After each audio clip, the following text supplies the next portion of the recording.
When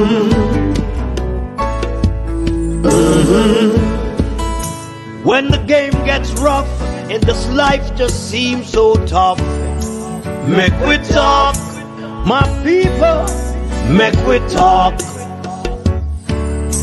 When this town becomes an ugly place, don't let it erase the smile from your face. Make we talk, people, make we talk.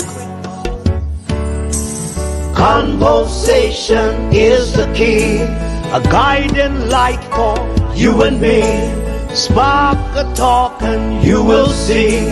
Conflict solver A to Z. World leaders master the art of self-defense just by talk. So people, make we talk. Hey, we're living in a world that on ourselves we must depend. Make we talk.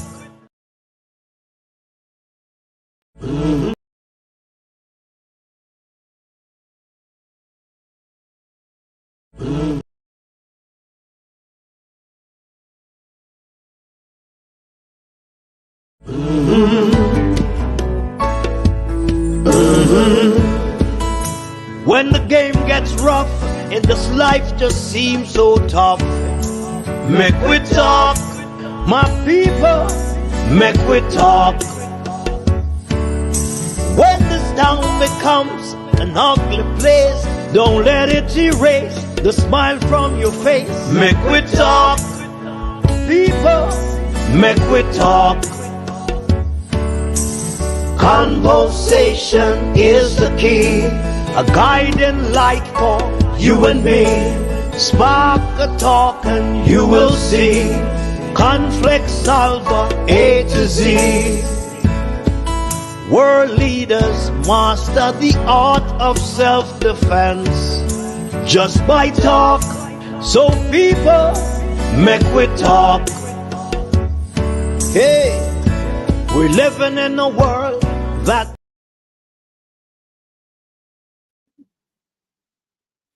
Good morning, or good afternoon, wherever you're listening from around the world and the Eastern Caribbean.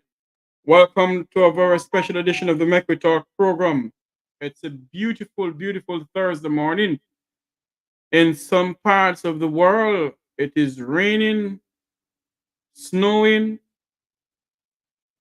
and hot like a fire, as they would say in Jamaica. I want to say thank you all very much for joining me this morning as we do another edition of the Make We Talk program. Please remember to like, share, and subscribe to the YouTube channel. There is news coming into us that Jamaicans in the Cayman Islands has mounted a protest in front of the Jamaican consulate in the Cayman Islands. I am waiting to get some more details on that. I'm working my sources over there in the Cayman Islands. As you all know, Cayman is a second home, is my second home, or my third home, I should say.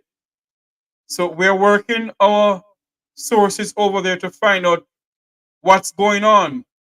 But a group of Jamaican citizens who resides in the Cayman Islands at this moment, they're mounting a protest in front of the Jamaican consulate in the Cayman Islands. That's news coming into the Make We Talk program, that a group of Jamaicans who live in the Cayman Islands have mounted a protest in front of the Jamaican consulate in the Cayman Islands. And we're working our sources to find out more about that. But based on what we're hearing, that a group of Jamaicans has mounted a protest in the Cayman Islands. Jamaicans, and one of what I'm being told that one of the placards is read that they're tired, they're sick and tired of the corruption in Jamaica. As I said before, I am not able to get through to the people who organize the protest, but I am being told, and I think there's videos coming into us. Okay, let me figure out something here. I'm being told that there's videos coming into us. Let me go here and do this first, though. This is Make We Talk Breaking News.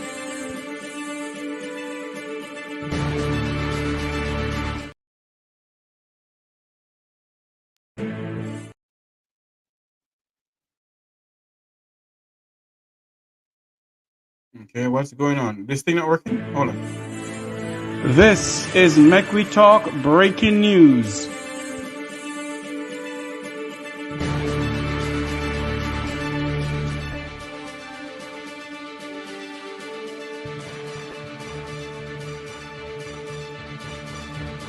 Okay, the Make We Talk program interrupt this program now to bring you item of news coming in to us from the Cayman Islands. A group of Jamaicans has mounted a protest. That's a group of Jamaicans has mounted a protest in front of the Jamaican Consulate building in the Cayman Islands in Georgetown, Grand Cayman. And I'm getting videos coming into us.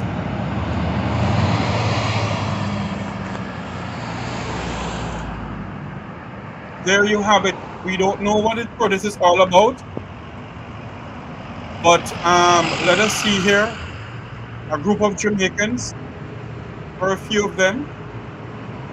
Injustice, I can see that there's an injustice of what? Okay. Justice from Michael, something another, and Jacob. Wow. Let's see if we can get some more. But I know that building very well. I know where that is. Too much corruption in Jamaica. What is being written on that placard there. A group of Jamaicans in the Cayman Islands has stated a protest in front of the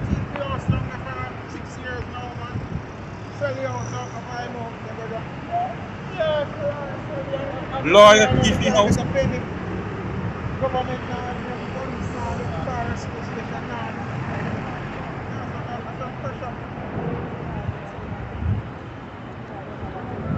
I would love to get in contact with this man here. Anybody from the Cayman Islands who is on the platform here who may know this man in that red hat there. I would love to get a hold of him.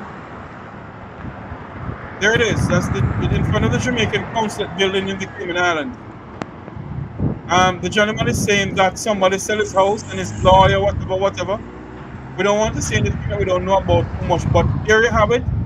A group of Jamaicans has mounted a protest in the Cayman Islands as we come on air here to speak about the IC Integrity Commission shooting the Prime Minister and NHT Little London. JPS has no light down, Little had no light in Westmoreland, and also the Health Ministry, DBryan. There you have it. Too much corruption in Jamaica. That's the news we're getting out of the Cayman Islands right now, that a group of Jamaicans has mounted a protest in the Cayman Islands. I am going to see if I can get a hold of the gentleman. I am not sure, but I'm working my sources, as I said before, to see if we can get a telephone number for the gentleman there. But based on what we see so far, that a group of Jamaicans has mounted a protest in front of the Jamaican Consulate building in the Cayman Islands. The gentleman was saying to somebody that you're not getting any justice about a house that is being sold by an attorney at law in Jamaica. Let us see if we can get a hold of that man.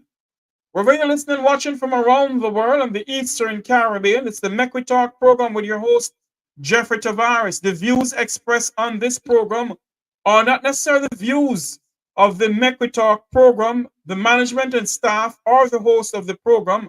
The views are solely those of the callers and the persons in the chat room. Can someone in the Cayman Islands who may know of that man and the group of Jamaicans who has mounted a protest in front of the Jamaican Consulate building in the Cayman Islands, I think the Jamaican Consul General to the Cayman Islands is Dr. Hamati. Is it Hamati, I think? Yes. I am not sure, but I think that's his name. But this morning or this afternoon, we're going to speak to you about some topics that's varying in our country. Before we do that, let me go into the views or my opinion. As we Jamaicans face the wrath of Hurricane Beryl, as we Jamaicans face the wrath of Hurricane Beryl, and our citizens and our families and our friends,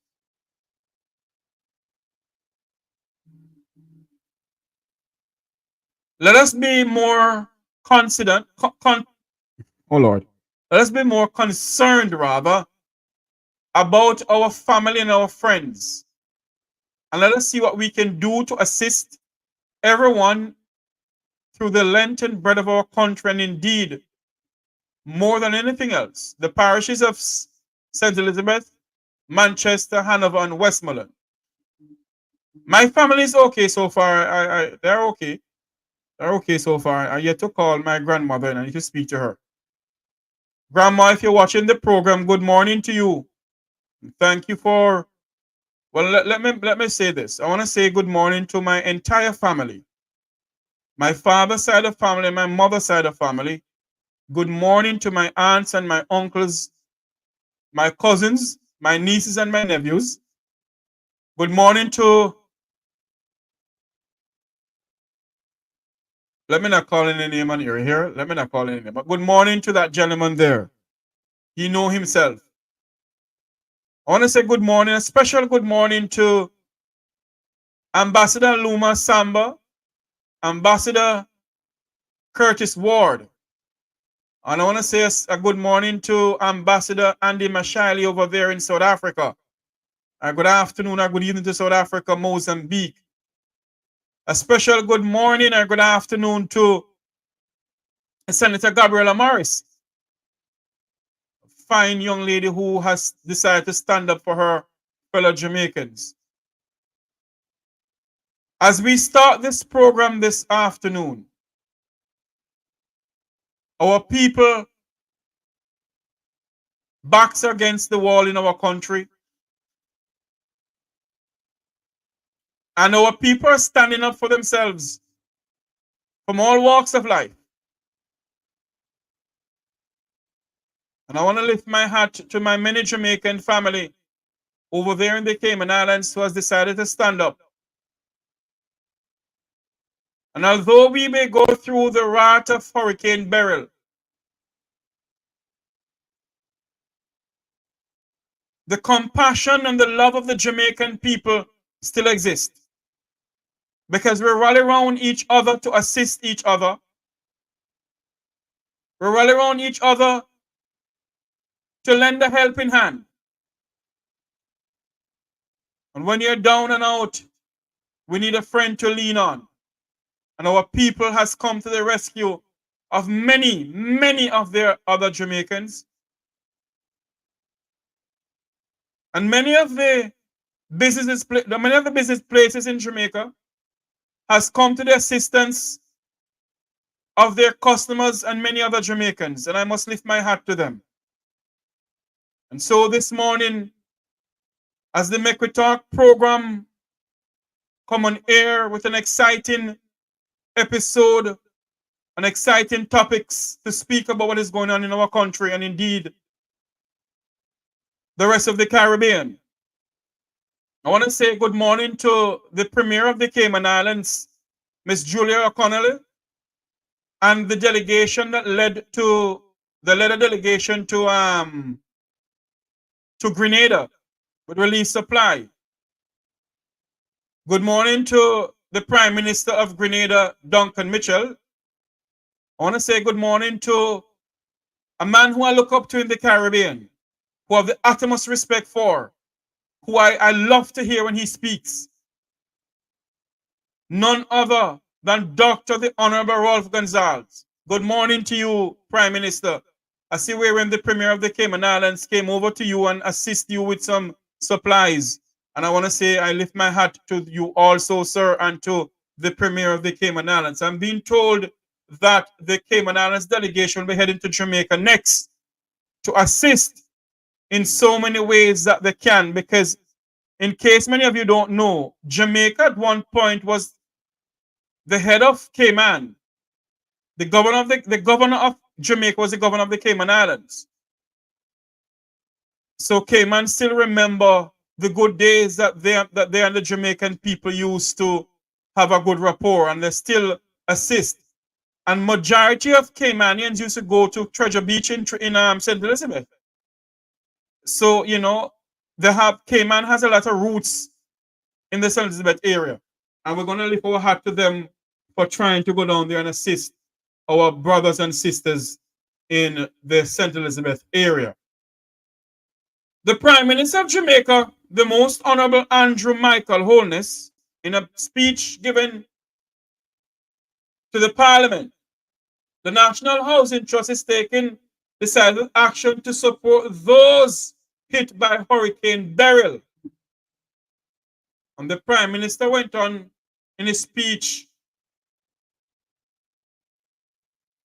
to say that they will assist in ways that they can. And I want you to listen to what the PM said. In terms of the moratorium for mortgagors who have been affected by Hurricane Beryl and may need to prioritize urgent repairs to their property may apply for a brief moratorium of 3 to 6 months. This arrangement may facilitate some reprieve for persons recovering from the impact of the storm, especially as they prepare for back to school. Note that this special moratorium arrangement for mortgagors impacted by the storm must be applied for. It is not a general moratorium. And of course, again, there would have to be an assessment of the impact on your income and your ability to recover from the impact of the storm.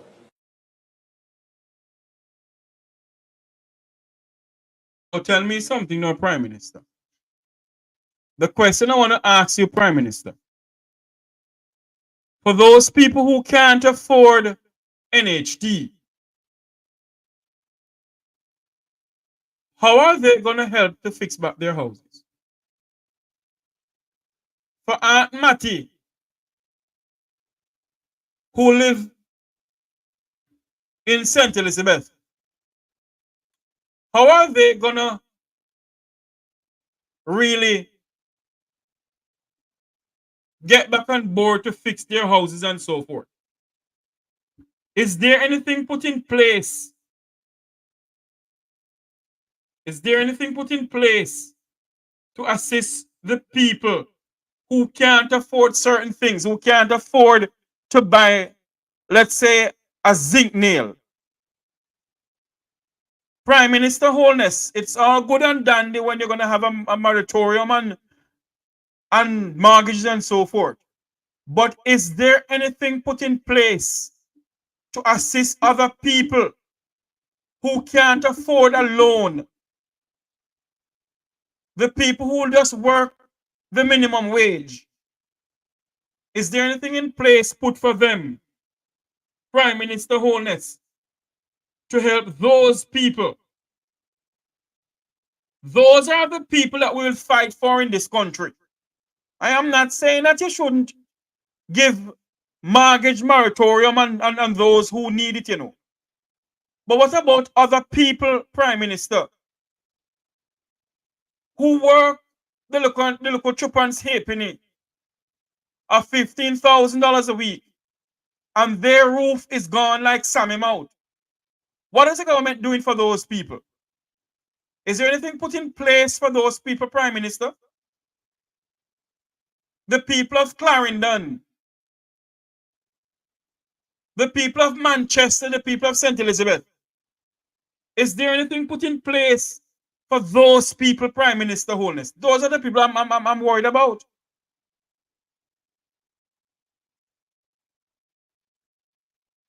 Because the people of the Vumvavon and the Vumvavi, you know, they have the money. to call a contractor to come and do their houses and build over their houses and so forth. And some of these contractors know that when they're building the people in the house, they must get hurricane traps. What they call it, traps, or what they don't want to call it. But they don't tell them to do it. Because the people, they can't hardly afford to buy the zinc and the 2x4. So what they do, they get the local 2x4 and the zinc, and only the nail and the zinc. They nail the zinc down and the 2x4, and that's it.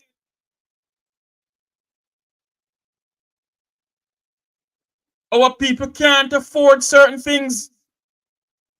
And I think a government should put things in place to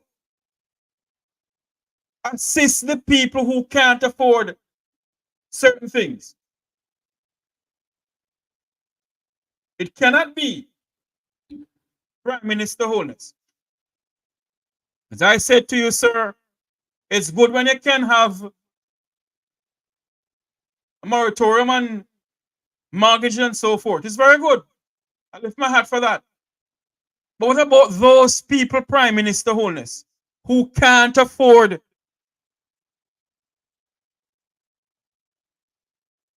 an NHT loan? I hear you dubbing and boasting when you're in the grill, speaking in the grill Chamber of Commerce, that the social housing program that you have, none of those houses was destroyed or mashed up by whatever they want to call it, by Hurricane Beryl. Well, let us see if that is true. I'm not saying you're lying, sir. But what about the other people, sir? And I think that housing program that you have, there's too much red tape for poor Sister Tem and Aunt Mattie to get a house. There's too much red tape, Mr. Prime Minister. And I think that you need to do something more to assist the people when it comes on to these housing programs that you have. We're going to listen to some more what the Prime Minister said about the housing trust. Let's listen to this. NHT has a multi-pronged response to support the immediate recovery efforts for persons directly impacted by Beryl and to bolster the long-term disaster resilience of communities. There is the Peril Insurance for NHT Mortgagors. The NHT will give a moratorium for NHT Mortgagors, and there is a special home improvement loan for roof and home repairs due to the hurricane. And we will also give a special home grant for vulnerable NHT contributors who sustained damage in the wake of Beryl. All NHT mortgages are covered by the NHT's blanket house owners comprehensive policy, which includes coverage for damage caused by but not limited to fire, hurricane, windstorm, storm, tempest, cyclone, tornado, hail, full flood, and impact damage, however caused. The NHT has mobilized its branches in anticipation of this and is prepared to process the claims that may be submitted by mortgagors in the coming days.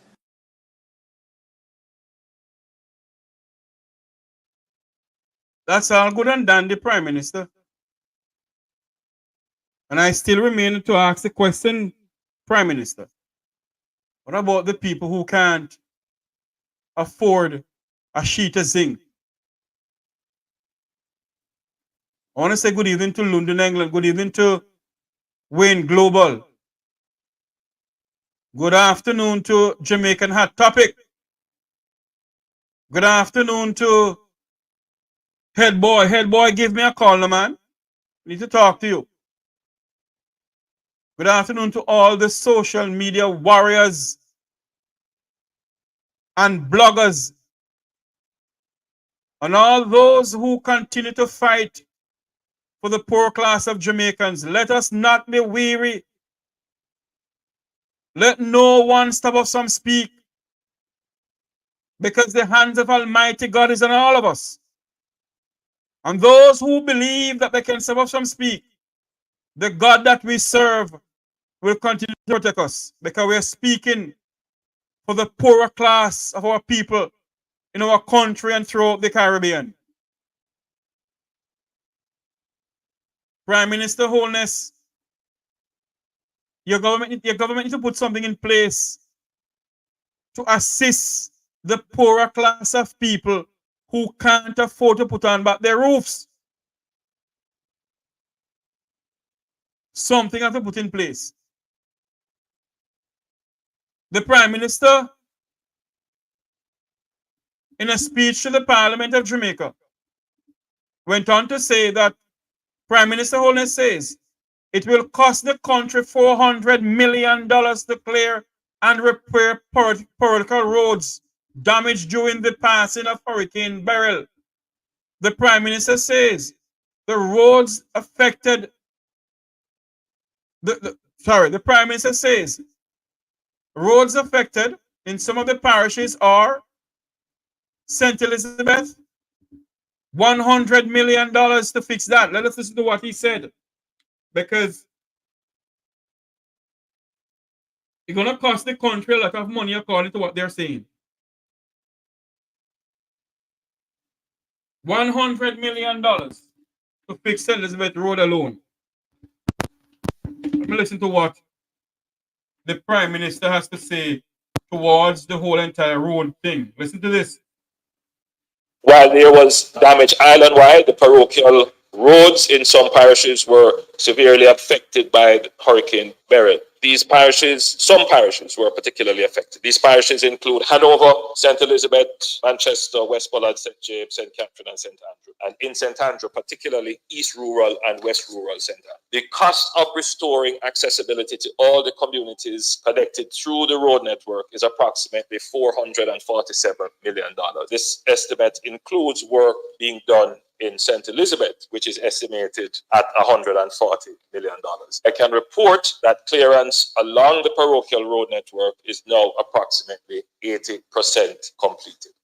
Also, Madam Speaker, a number of infirmaries, municipal buildings, and markets were damaged. It is estimated that the restorative works to these structures will cost approximately $230 million.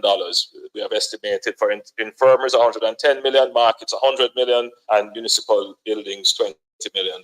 Madam Speaker, repairs to some markets and infirmaries have already started. Given our commitment to fast-track these assessments, the government, through the Ministry of Local Government and Community Development, has provided 200 summer workers from the Youth Summer Employment Program to assist the Ministry of Labour and Social Security in its effort to assist those affected in a timely manner. I'm also pleased to announce, Madam Speaker, that an additional 300 summer workers from the Youth Summer Employment Program will be assigned to the Office of Disaster Preparedness and Emergency Management to bring rapid conclusion to the damage assessment process, and they will be in the field beginning next Monday, July 22nd.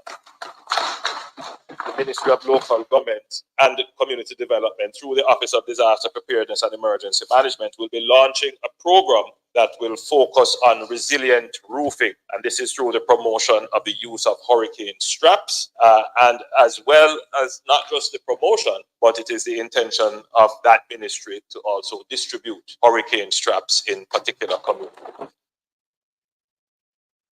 Prime Minister, you know, if you all are fixing the roads properly in our country, sir, I wish I had the video to show of a Jamaica Fire Brigade truck that dropped into a hole because of the lack of proper road work. I miss something too now. It is full time that these two political parties, because don't take the PNP out of it, they've been doing it too. They give contract to people to fix the roads in this country, and nobody supervise them. What they do is just put sosa mile pan it, and one look sitting on asphalt.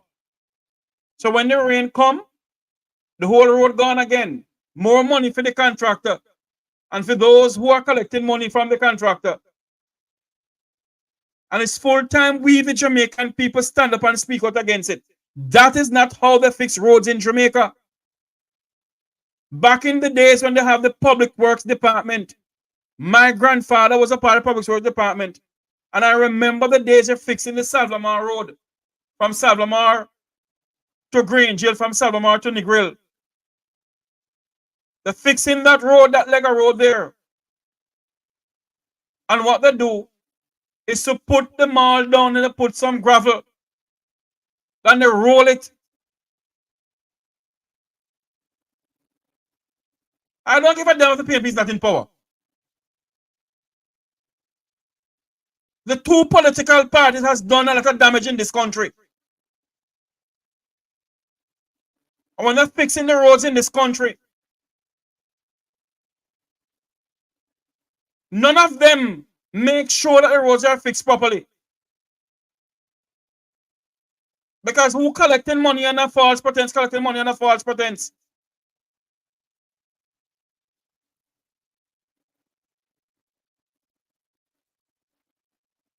When they're fixing the roads, back in the days when Public Works Department was in charge of roads, they put the mall and they put the fine gravel and they roll it. They put the mall again and put some other rock stone and they roll it. And they make it set. They don't do that anymore. Then they put off it set, they wet it up and they roll it again.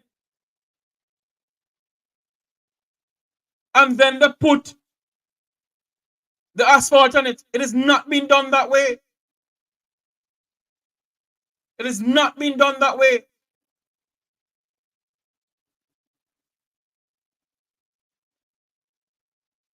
And that is why the roads from the length and breadth of Moran Point to Negril Point, from Negril Point to Moran Point, is being destroyed by just a little tip of water.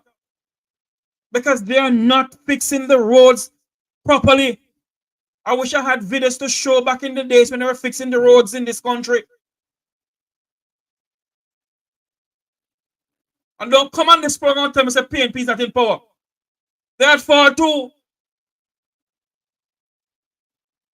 The two political parties haven't served this country well.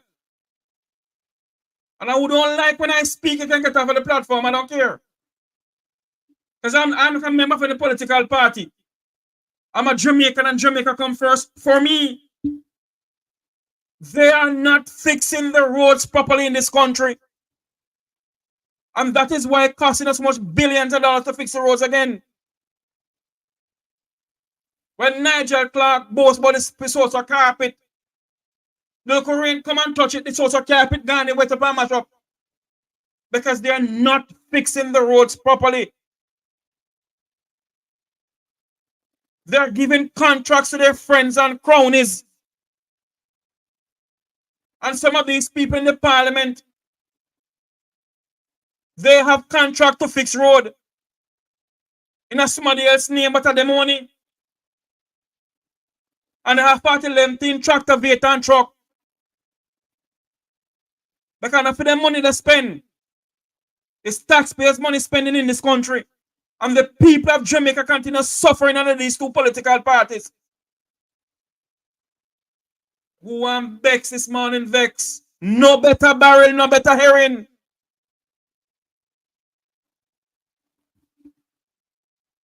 The state of our roads is a disgrace in this country. Because these contractors are not fixing the roads properly. All the loose put sauce on mall. I look a bit of asphalt and then they put them all again and then they put on the asphalt. The barber green, whatever you want to call it. That's not how you fix roads.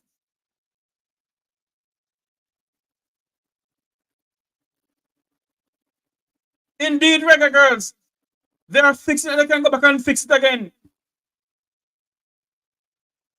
And the full time we, the people of this country, stop see Jamaica as a green or orange and see Jamaica as Jamaica.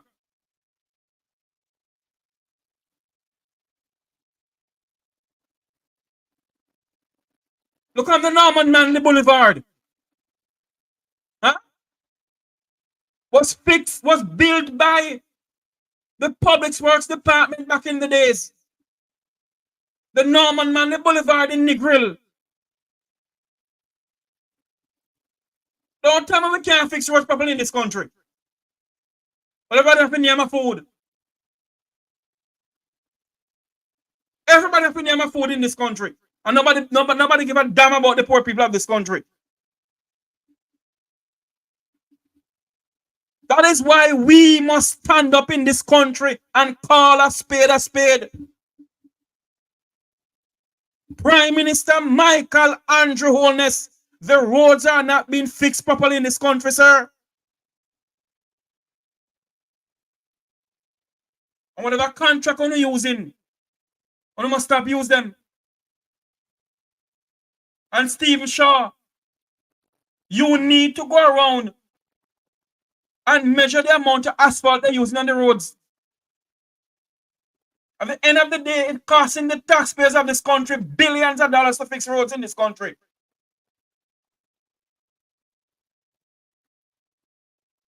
Look what the Chinese do. The Chinese they build the highway. On the highway in the mash up. Huh? On the highway mash up. But our local contractors, as I said before, and I make no apology, some of these people in the parliament, they have construction company that can fix road and build house, and they never go to school for civil engineering yet from the day they ban. But they have 40-11 dumper truck, and they have 40-11 tractor, Veta, and roller, and then get contract to fix road. They're the one who get contract to fix roads in this country. But no, sit down as if you know. Hold on there for me. I don't know who's this calling me. Good afternoon. Welcome to the Make We Talk program. Afternoon, Jeffrey. How you doing? I am here looking and living like the great Wilmot Mutty Perkins. One of the stalwarts. I have a question for you. I never plan to take no call it until I finish the program. Anyway, go ahead. You remember back in the days, PWD? Oh, I was just talking about it. Public Works Department. All right. So I'm just here thinking based on my experience back in the days. You think if we did not get rid of the Public Works Department, in this instance with Beryl, it's in Jamaica, strategically the PWD was in different communities and stuff like that. Different parishes, sir. Yeah, parishes. And they had the equipment and all of that could have gone to work right away after the hurricane by clearing roads and doing all of that. There were some of the people who used to clean the drains and all of that stuff. Yes. What will it take for this administration, or if there's another administration come to flow, which would be the People's National Party, to implement back these grassroots things that used to work for the people? I tell you something, you know, sir. They will not put back in the Public Works Department, you know, because them have to name a food. And that's what we need to get away from, Jeffrey. Oh. Look at Andrew Holness' constituency as you think his constituency per se would be pristine and an example to all the other parishes or you know what I mean, constituency per se. And even the gully them in a film constituency, Jeffrey, you're clean. And just like you said, it's time for us to stop being the dihearted green, dihearted, you know what I mean, whatever, and think about, like you said, a little piece of rock, like you all said. Yeah. You're going to and a pin of power. Who the hell cares who's in power? Yeah, you know what I mean, we're all Jamaicans. Hold on there. You all believe that this country get to where it is now because of because only one party? The two political parties has wrecked this country. True. But when you end up look back on circumstances and situations, and I like the platform, it doesn't matter who's right or who's wrong, we have to state the facts. GLP in my opinion, has done so much wrong Indeed. against the Jamaican people. Not saying that the PNP hasn't done anything, but when we compare apple to apple, oranges to oranges, the JLP government has done so much to hurt the Jamaican people. And people just need to understand, stop being dilated and look at it for what it is. You believe that the hurricane has passed and still people can't get a care package? I'll tell you something, you know, sir. And I was going to speak on this, you know, because I was told to just simmer upon certain things, you know. But I'm going to talk. You see, if the government of the day would build a hurricane resistant, a hurricane proof, or whatever you call it, big building, but it high up from off the ground, at upper camp, that over the years, during the year time when it coming on up to hurricane,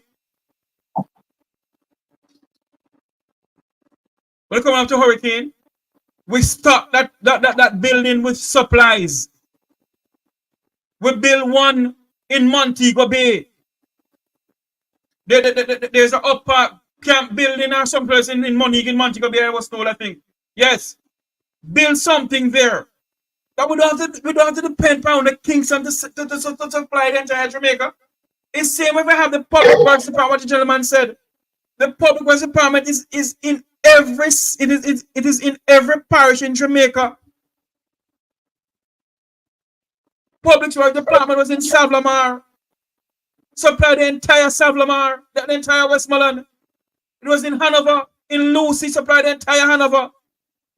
So when there's a natural disaster, the PWD is out in the full force. But now we have to wait until Kingston come down. That make any sense to any of us?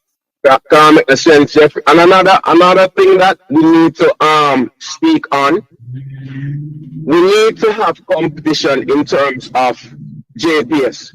You remember the way it was with Cayman Islands over the years? And all the screws? Then Digital came in.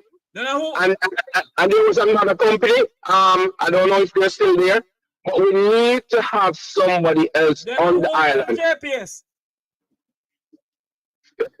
Okay. It's crazy though, but they need to have competition. Can this make no sense, though, Jeffrey? Cable and wireless at the time over the years with that monopoly was had Jamaicans by the balls, because that was the only option. And on the island as we speak, the only option that is there is JPS. You would think, Jeffrey, that every year we know at a certain time we have hurricane season, right? You would think that preparedness, JPS would strategically provide maybe subcontractors and go around and clear the power lines. That's supposed to be something that is mandatory now, because it's not a matter of if, it's a matter of when and how bad a hurricane will hit us.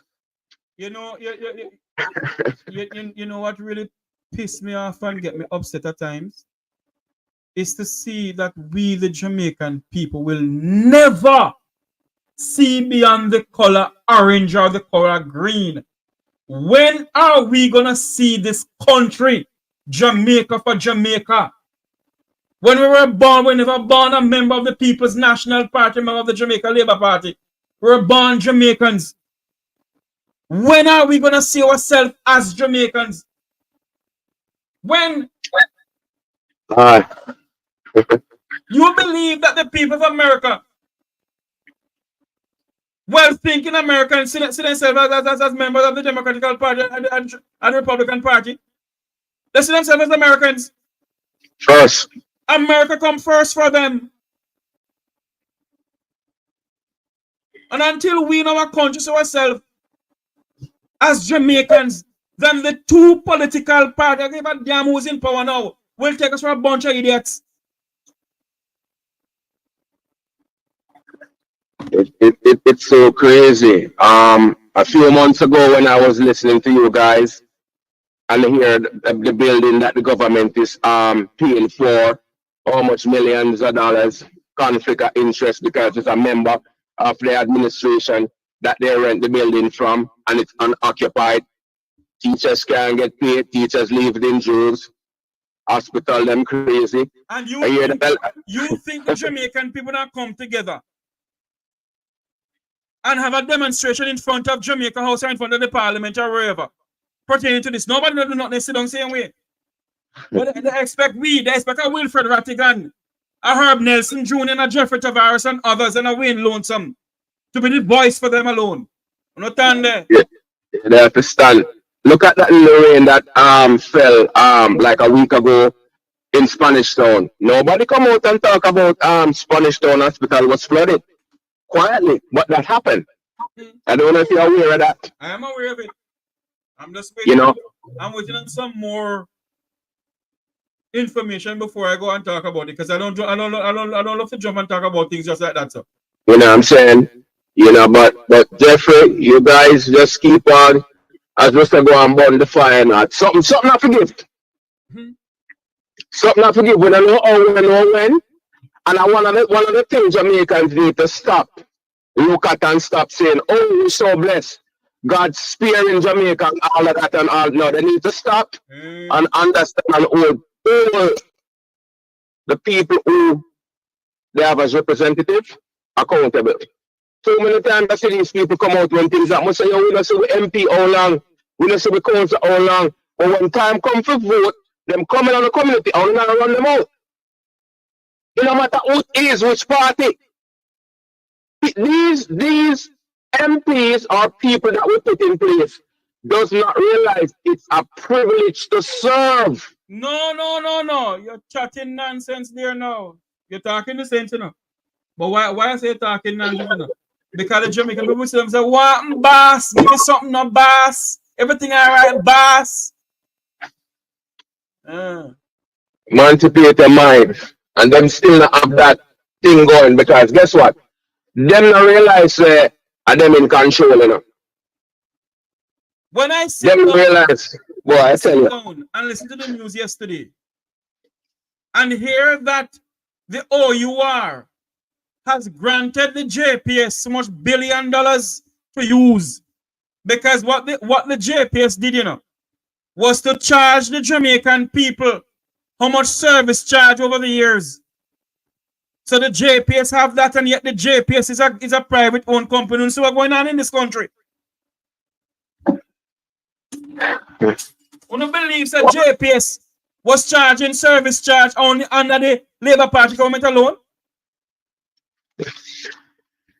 Well, I tell you, it's messy, Jeffrey. It is messy, and guess what? Thanks to now social media, the common man in the street, we have common sense. As we said, easiest common sense or common no more. Certain things, them understand in layman term, but will they do something about it? Because once somebody rise up and is trying to educate the masses, whether from the grassroots level or whatever the case is, you have the pushback. Oh yeah, labor right. Oh yeah, PNP. I know for district right now in Northeast St. Catherine, when the water come on before it reach a yard, them have this still old I don't know if it's galvanized or them long time pipe there. So before it reach up the road, what's your credit? If it's $10,000 or more, here are three. The water now end up reach where it's supposed to reach, because you have so many broken lines because the pipe them rotten. And you would think that, okay, them know about it. You would have feel like the people them end up really stand up and bond together and say, no, enough is enough. Them not end up not do nothing, because everybody has all right, either we're going to end up get somebody to chuck water, or we're going to drive one vehicle and go to the nearest point to the water coming at the point and end up trying full what we can end up full. Other than, look, this is something, the commodity that is being paid for. Why suppose when we end up and get it, it'll leak out and I run out on the road and I run going to bushes and all of them things, and them now benefited from it. But yet still, the council know about it, the MP know about it, but the people not coming together and say, yo, enough is enough. It's bad enough. You know, the summer when we can't get no water. So when we do have the luxury of some water running at the pipe, make it reach to the yard, them, no, man. It is so bad, so sad, but like you said, not until Jamaicans realize that, guess what? They are the true bosses. And these people that is there to represent us, other than the enrichment where they might enrich themselves, now hurricane come, I guarantee all of these politicians are the most alright. Who have right, have generator. But them not think. Right now, there's a lady in St. Elizabeth that I'm trying to assist to get a generator for. She has to have oxygen at all times. And she has to be paying how much amount of money? A loan. She take out must see how much $1,000 loan to buy a generator. And she have to be paying money. Must see weekly and monthly for that generator. Because there's no light down there. You come and tell me about pain, in a power and jail, in a power. And who's even in a power, one government a power one time. I don't give a damn who's in power. The people is in need. Very much so. The people is in need. So. And until we stop this damn nonsense of PNP and JLP in this country, we'll never be better off. And not only that, we need to have representative that is less arrogant and more respectful. I remember back in the days, I had so much even respect for, I would say, one of our icons back in the days with Marilyn Arty, track and field, which was Miss Cuthbert. And I have so much respect for her. You make a transition to represent the people. But wow, I didn't realize that her mouth was so foul. You know what I'm saying? And these people feel like they can talk to their fellow Jamaicans, no matter where you are, because when we did the whole way go to the same place, no matter how much money you end up have. But there's no respect, and that is one of the greatest things, Jeffrey. People have no respect for them fellow man, so them deal with them anyhow because of what? Position or clout. If the Jamaican people have no respect for themselves, sir, you don't have no respect them? That too. But thanks. I go and listen to you for the rest of the time. All right, my friend. Thanks for calling in. All right, no problem. Everybody think that I come on this program, I make something clear to you and I keep on saying it. Me! And I don't give a damn who want to say a lie, me I tell. I know what I stand for. I stand for my country. I stand for my country. And my country is in need of help. Our poor people who can't afford that in a dirty girl is in need of help. The poor people in our country who can't afford a pound of chicken back or a pound of ghetto oxtail is in need of help. Now come and tell me about no PNP and JLP. Or UIC or no C.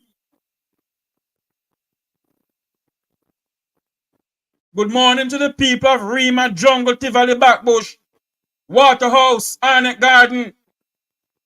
Good morning, my poor people. Are you me stand up for? Are you me talk about? And I'm going to come and hear about now. Majority of these people will continue using the word of the Lord to frighten poor people and turn them into an idiot. Well, me not doing it because someone love for use, but no, I have the plan I have for you to prosper you and whatever. You're not the Lord Almighty. Stop telling the people them that. Let's go back to what we were speaking about. The roads in this country. Sorry, the roads in this country. $400 million to clean and repair parochial roads in this country. And the parochial roads in this country is not being fixed properly. And the Prime Minister of Jamaica must demand accountability from those who they put to fix roads in this country. Can't make poor people money go down the drain.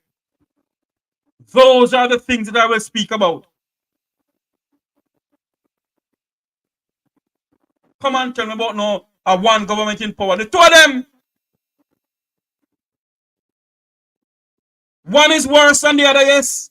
Don't get me wrong. One don't know history. I was born in 1970 something. And I grew up under the two administration. And you think I'll come out and say, oh Lord, this one has been, no. We're 62 years old. And you're telling me that our people don't have water in their pipe and we're 62 years old as a country? So you're telling me that the two parties has done well for this nation? No. The two political party has not done good by the people of this country. We're 62 years old come August 6. And majority of our people don't have water in their pipe. And all I can do is go on and give black drum to people. Fix the water system in the country, man. We don't have to borrow money from the Chinese. If we're not borrowing money from the Chinese to give Jamaica water, then when I say yes, we're not borrow the money for a good cause. Jamaica is well renowned as wood and water and the beautiful sunset and the beautiful sun. And you're telling me that we can build a solar plant for our people? We don't make JPS milking the people of this country? We don't make JPS continue milking poor people in this country? And the Jamaican people must pay a service charge for JPS. Or it's a private company. Yes, the government may have little shares in it. But as a private company, they must fix the light and power in this country. They must buy their own utility poles and what they need. But no, OUR has given them how much billions of dollars that they continue charging the people service charge over the years. But we can't come on here and talk about no one government in power. And don't give a damn who is in power.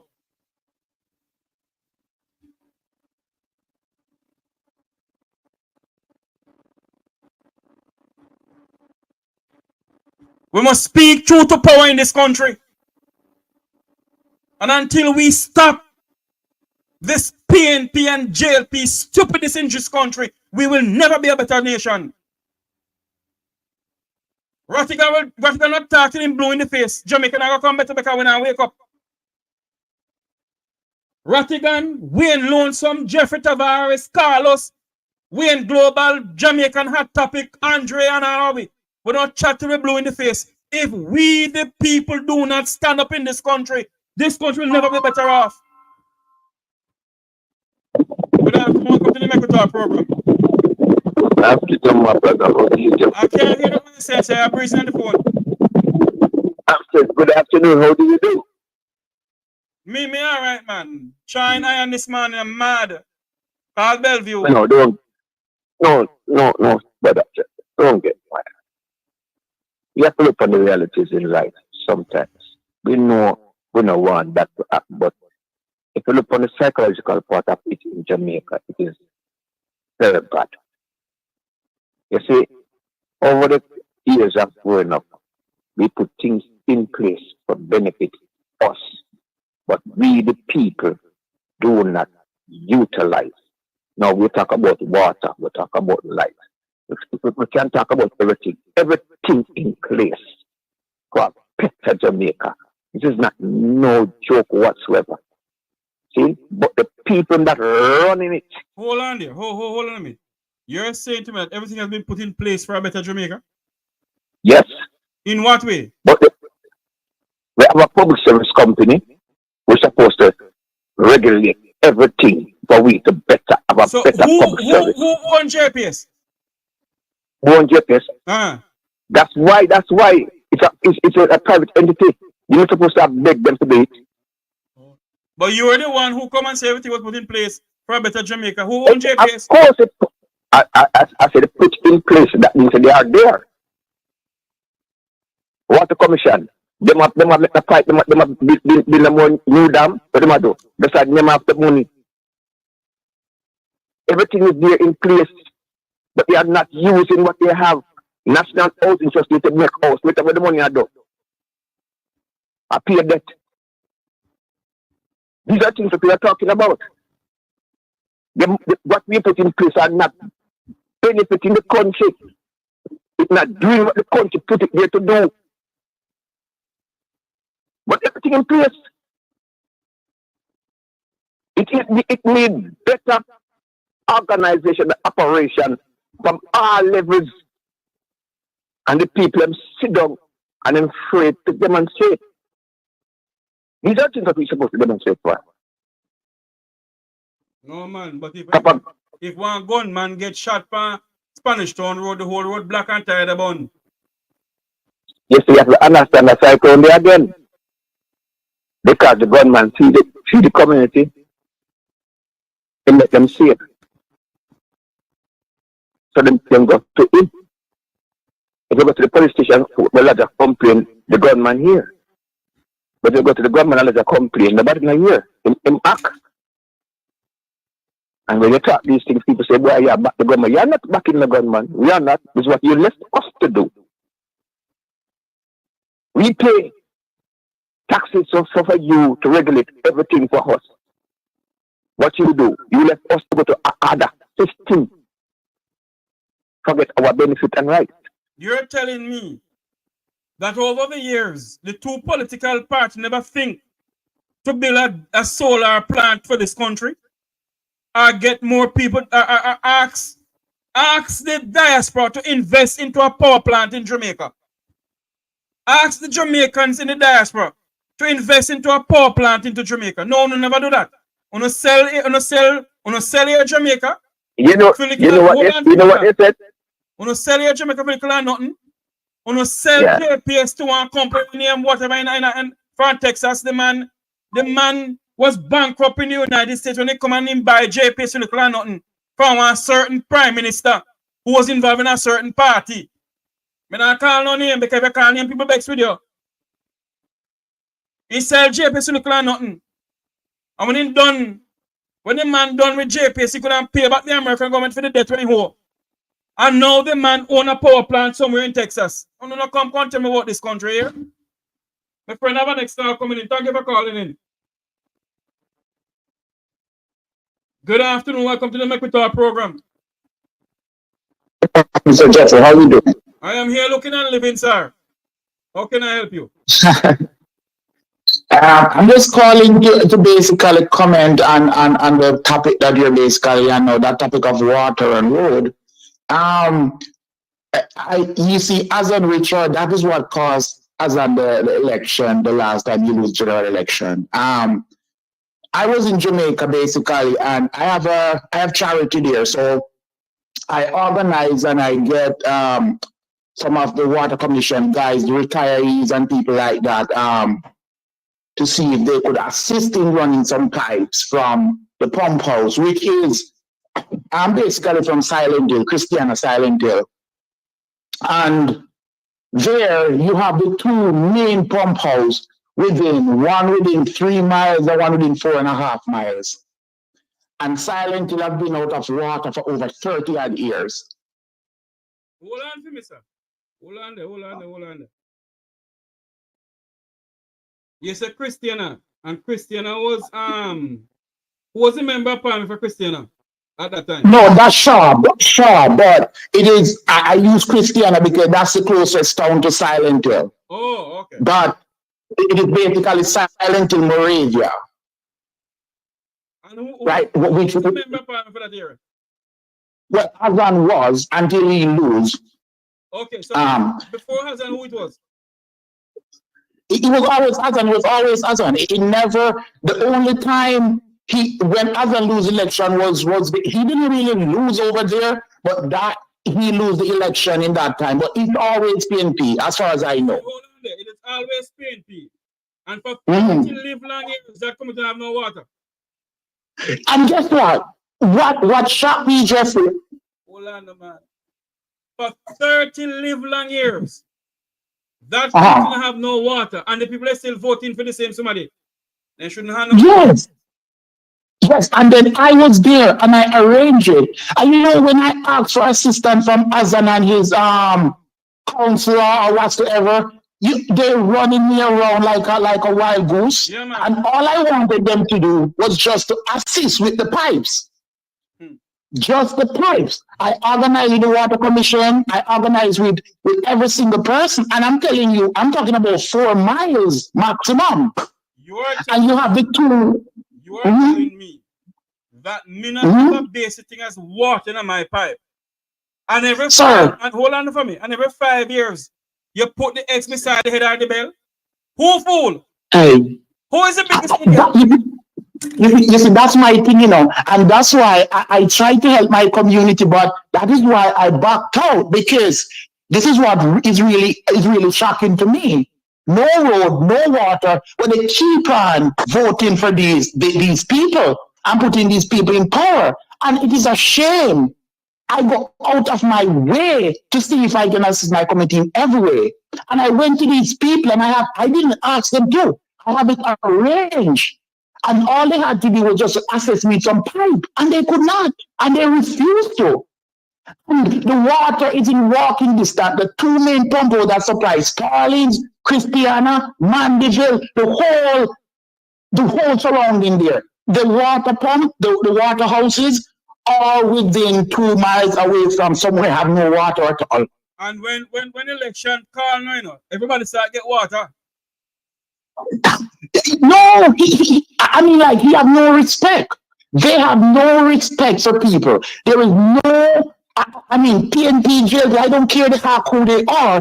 They have absolutely no respect or no regards or love for anybody that vote for them or put them in power. And this is what I don't understand with the people, you know, sir. They will not have no road. They will not have no water. All right? They will not have no light. Although some of them thief light. Hold on there. And you're telling me that you continue voting for these people all these years. So who is the biggest fool? Sure. It's fucking into me. Yeah, and I talk about the light and power. I bought a property there. Sir, can you call back a little time for me? I have a next call coming. I'll set this call. Thank you. Good afternoon. Hello, turn off everything in the background for me when you call me, please. Good afternoon. Welcome to the Make We Talk program. Yes, sir. Yes, I just wanted a few things. You need to understand, Mr. Jeffrey, 2 things. And a week before a man get a 5,000 or 2,000, him not worry about the water we him not having in many years. Him not worry about the road we him not have. So him knows him get $5,000 today, and that will be. And does it talk about Jamaica and JPS? I go say this to Mr. Jeffrey. Look for New Year and look for Anonymous. Look for good year factory, then make the quote of Jamaica. So when you talk, sir, just remember them 2 places Clarendon. Remember New Year and Anonymous. And I'm trying to say, like I said, the board party, just the board party. And again, I'm going to say this, Mr. Jeffrey. You talk about for the poor people who feels it, knows it.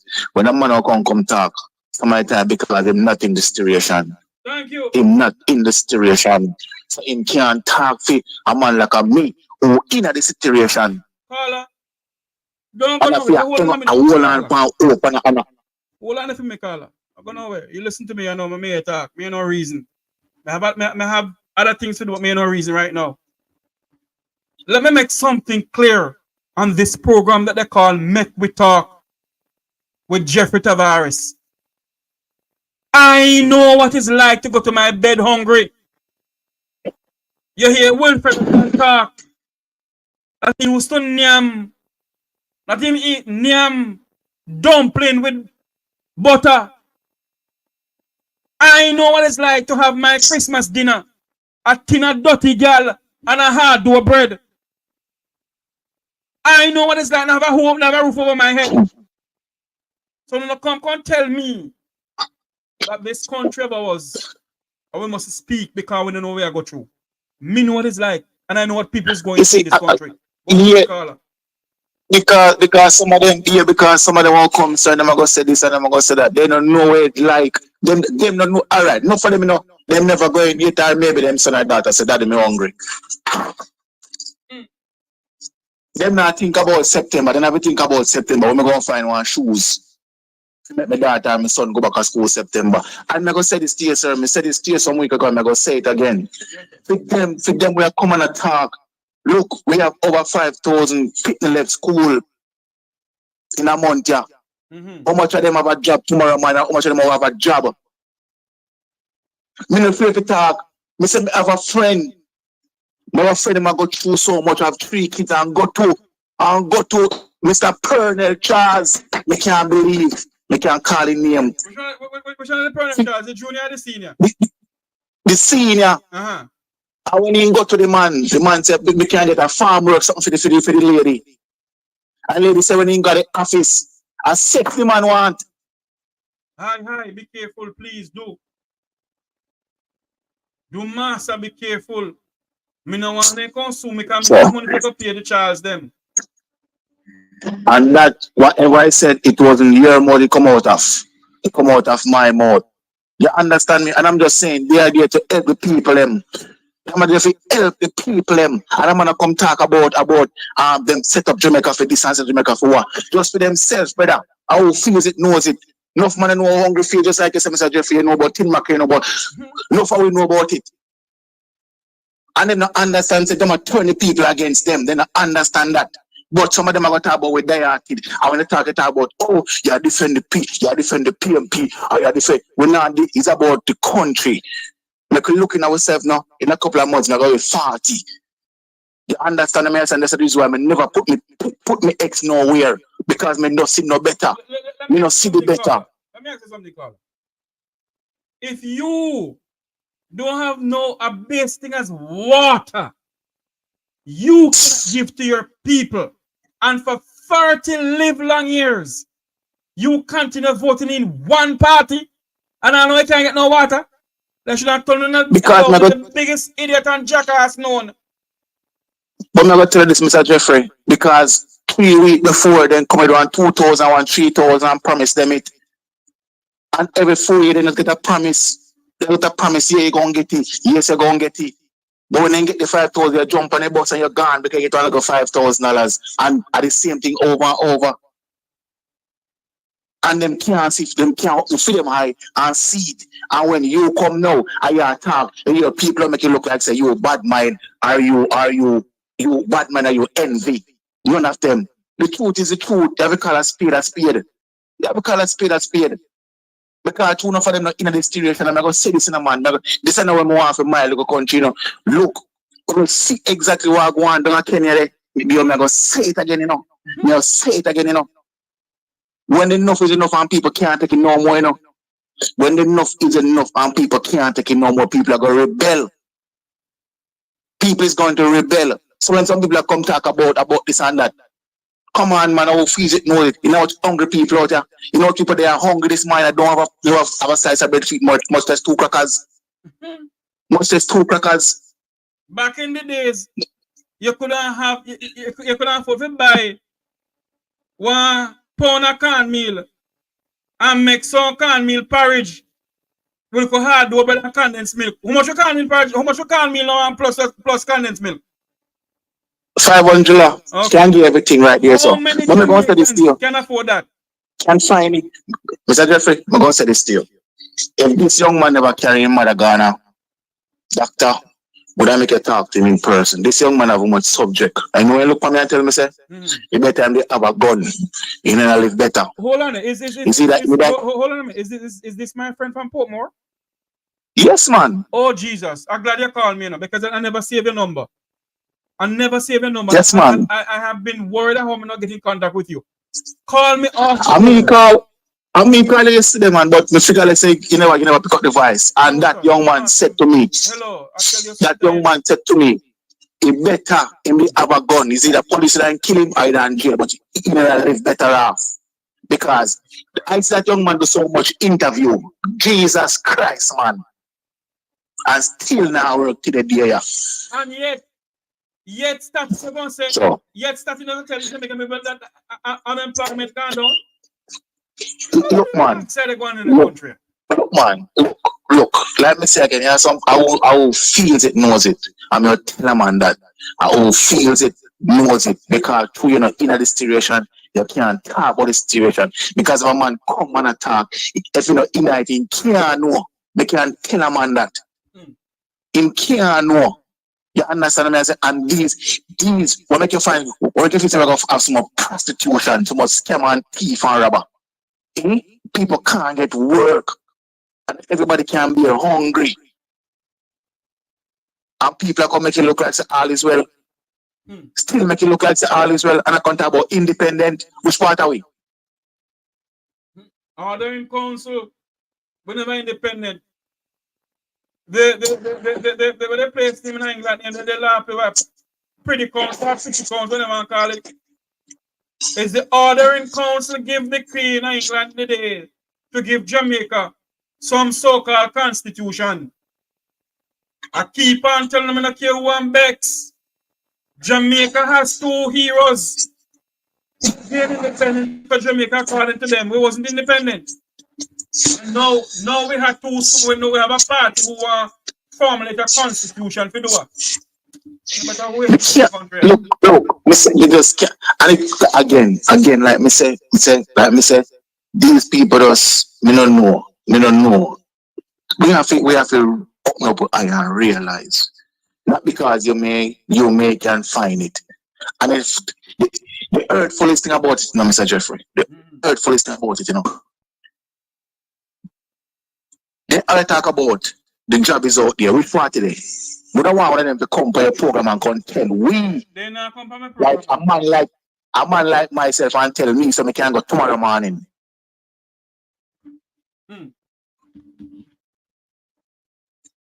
Go ahead, me I hear it. Hey, we don't want them to come tell we because they keep on saying this there. So come and tell which part today. Please, come and tell we before we can go and get it. Where?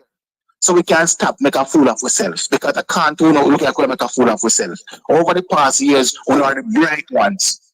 Put it that way. We are so bright, but still yet we now make nothing fit the future of our country. All I do, I just scrape and rob and take on I can get and scrape on I can get and pass it down to a brother or a sister or a son or a daughter. Because that is a trend now. Look at all of them in the politics. Check it out.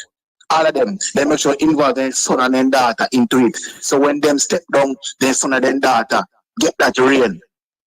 Them not think about poor people. They not think about poor people. They not think about poor people, none at all. But like Mr. Jeffrey, who feels it knows it, and like I said to you, sir, if me not give up already, me not give up again. And time for me I go to prison. And most time for me I come back, but no time to go. And me tell you this, sir. Me tell you this already. Me, some people listen to you. Me know enough people listen to you. They may not want to call. You I give enough away hopes. Because me tell you this, I mean I give you no 3 pints. I tell you to make you feel good. You give me hope. You give me hope. And sometimes I have some really intelligent people who come for your program and feel like saying, you know what, maybe just one day. Maybe just one day. Me can't say this to you know. Just one in India, I bet a man ask me say if I have a passport. I say, yeah man. The man say, yo, me can do a thing for you, Mr. Jeffrey. True, me know me need.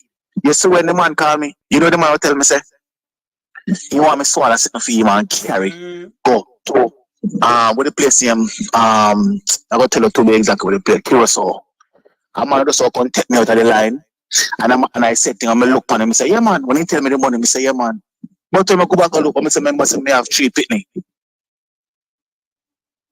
Freedom is much better. Thank you very much.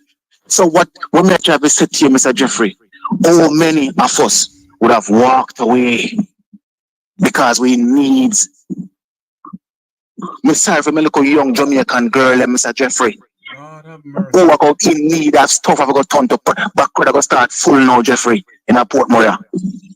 And these are the realities. And you're going to find much young man now sitting on the roadside and dig out there and me wait for that stolen lock so we can get for blocking it and then police or shoot them, kill them. And that's what the government want. And this is not just the views, this is Robert and this views. That's exactly what the government want.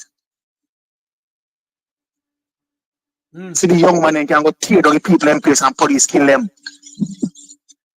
You don't have no plans. What can come out and say one plan we have for the young people in that to leave school now? What kind of factory? Look in China. They make sure a little factory where they can go learn to build this, build that, build that. What we have. And it's not like we don't have land. Look at the amount of land we have in Jamaica here. One can put up a factory and say, all right, now come. Even if they only paying the people the minimum wage. Good God Almighty, man. Yes. So they can have to do. I'm going to say this again, Mr. Jeffrey. Look on New Year, look on money must. When you say employ about 1,000 people, and you tell me say, good prime minister couldn't go to go find 2 investment for these 2 major factory. Find 2 investors that come in, go invest in New Year, but money must. All of them, hello. And I'm going to take. All of them, what they doing now? They sell, and listen to this. We are so smart in this country. We sell every sugar factory, every sugar land, and now we have to buy sugar from other country. You see how smart we is? I can't say that on the land name, Jeffrey. Mr. Jeffrey, if you know anybody who carrying on the day, we call you and tell you, I can't. All the sugar land they turn, Kasha walk, wood walk, say man, they move on coal, and last now. It's wood, you maka, fi burn coal, and then they step on the land them now. To go chop fi burn coal, and no sugar cane again. Let me tell you, it's not sugar cane again, me I tell you. And I'm gonna go tell me, I'm gonna go come and tell me about preparation was for a better country. Which part? Where?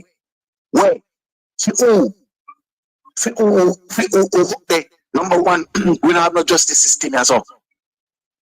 That's the number one. Where man go tell me say, you can't go shop again, Mr. Jeffrey, with $1,000 and go buy a good night dinner. Me I tell you, it don't make no sense to go with it. And I'm gonna tell me not. Every time I go to the program, make it clear. Me never ever voted. So man, the Labour and PMP. Me a Jamaican, I want the best. To my youth, the money and grow and come up. You know something. You listen about no one stay. You know something, caller. Me love when you call. I not make you go nowhere. Me no reason. I'm gonna say this, and people may say Jeffrey shouldn't say it. A lot of Jamaicans do not see what or who to vote for, A lot of people do not see who or what to vote for. Because if a country gonna celebrate 62 years of independence,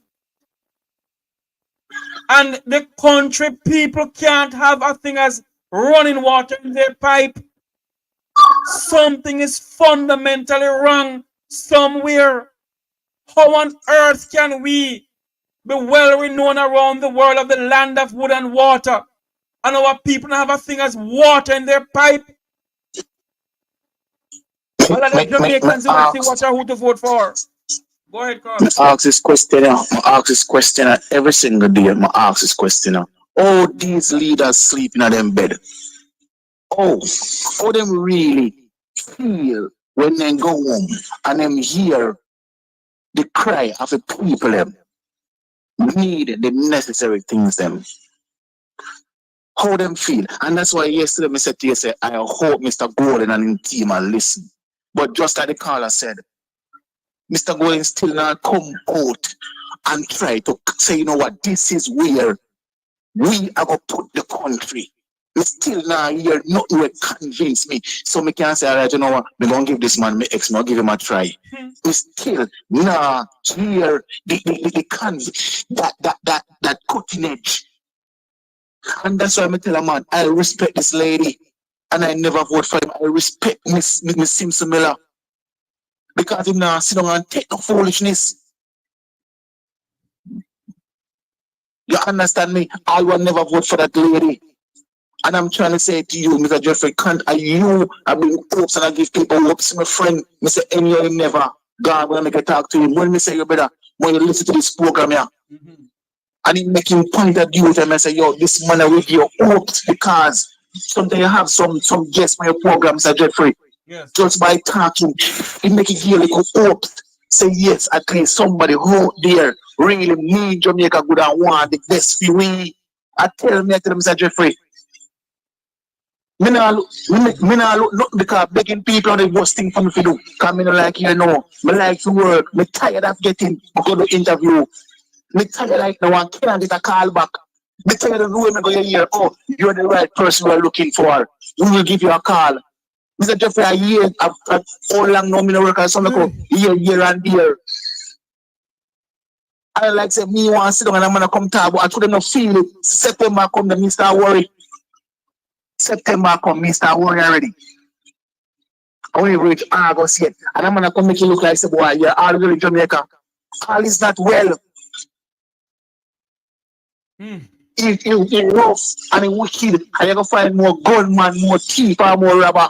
And the grace of God and grandmother who grow me well, why I'm in a turn and go rob people and kill people, Mr. Jeffrey, and go take up gun. I tell you, me now sugarcoat nothing. Thank God for my grandmother grew up in the church. Why I'm in a turn to certain things already. Because Mr. Jeffrey, my house burned down in a man, I lose everything, Mr. Jeffrey. Which a point where I want a pair of shoes, Mr. Jeffrey, to start a work and can't buy a pair of shoes. Jesus Christ. Let me tell you, a pair of shoes, it one up until me have left. It color gone out tight because I must wash and wear every day. Me nah go call when I come up patch and beg them that. Me say the lady go to the man, ask the man for help. And this about it, Mr. Jeffrey, just like earlier on. Them give them friend.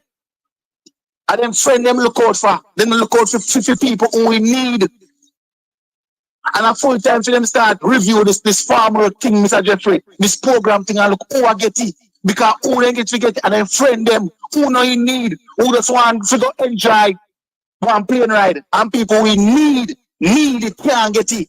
Because let's figure now do certain things what they want you to do. Yeah, and people make it look like say, and people make it look like say, boy, all is well. All is not well. Me tell you, bossy. I tell you, look, you just say about the road them. Because to me and your friend, you don't know if me capable of doing the work. But you give me, I don't know if me capable of doing it. These are the things we happen in Jamaica, I need to stop. Because to you get the contract and me and your friend, you give me, I don't know if me capable of doing it. Oh, some of them can't go to prison. And if a man go over King's House and go pick to Aki, they're ready to lock him up.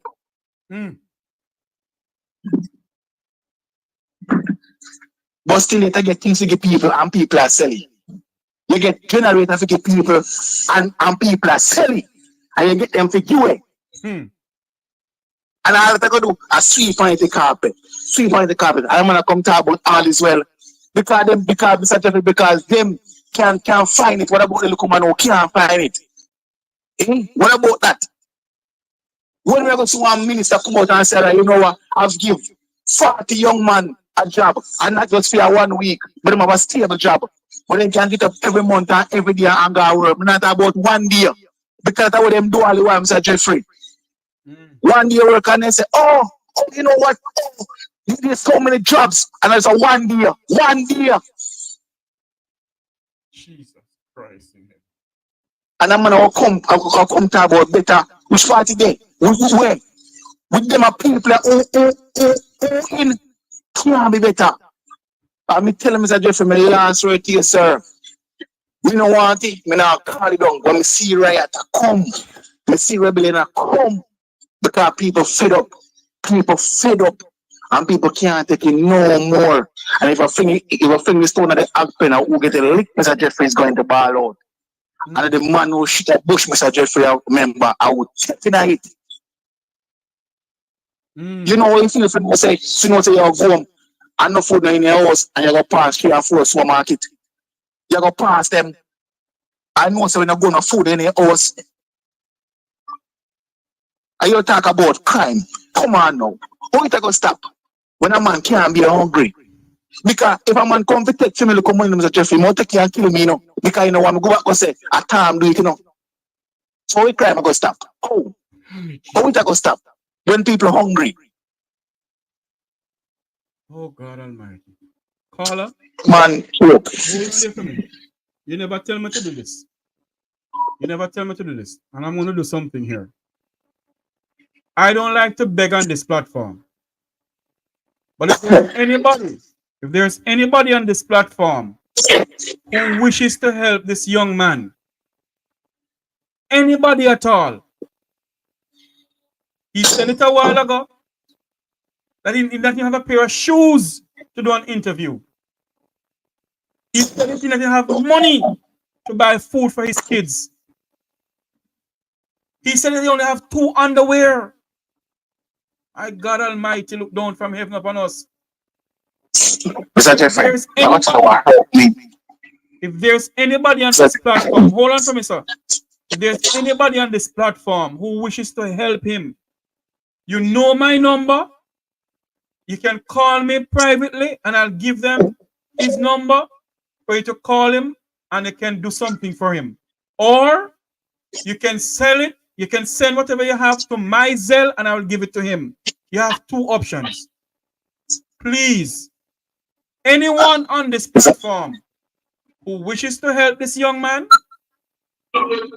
let me put this out here. This is my number on the screen. Let me get this also and put it in the chat room. Anyone out there who wishes to help him? Anybody at all who wants to help him? Mr. Jeffrey, let me make this clear, sir. Yeah. We don't need no money in my hand, sir. We just need the net. I'm a certified chef. As circumstances why I have to leave Westmoreland, because if I was in Westmoreland today, I'll be working. Yes. It's because the house burned down and then baby mother was separated and things started to happen. And my sister begged me to come back to Portmore. Mr. Jeffrey, me leave Portmore and go Ochi. Leave. No, I'm not a family in Ochi race because me no life to sit down. At one point in time, me walk and beg, even a weed walker. That's how much walk and beg a weed walker so me can cut yard. Because me no like handout. I prefer you say, you know what, me have some work. How much? Are you give me the work? Are you pay me? Hold on there for me. In order for you to get the shoes and whatever else you want, you have to get the cash. Yes, but I understand. So hold on. What I'm gonna do, sir, I'm gonna put my number inside the chat room here. I just put in my Zelle. I'm gonna put in my cell phone number here. Here it go. For anyone who wants to assist him, you can call me or you can Zelle. You can Zelle me anything. I will definitely give it to him. I don't want nobody money. I'll give it to him. Mr. Jeffrey, right now, sir. Right now. From my mouth to your ears on the world, and God be the witness. Yes. 2 black pants, 2 and 3 white shirt, and a black shoes that I do right now because never make me almost get a butler work.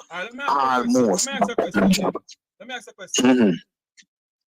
You want 2 black pants? Yes. No, you want 3 black pants, 3 white shirt, and some underpants, and about 2 shoes. And one thing we do, sir. One. My first paycheck, yes. My first paycheck can give me one next one. All right. Anyone on this platform here? Anybody? Anyone of my listeners on this platform here who wants to help this young man? That is my number. That is my Zelle. You can call me off air and I will give you his number if you want that to talk to him personally. I can do that. I will not give his number out on air just like that. But anyone who wants to, hold on there. Anyone who wants to assist him, you can 876.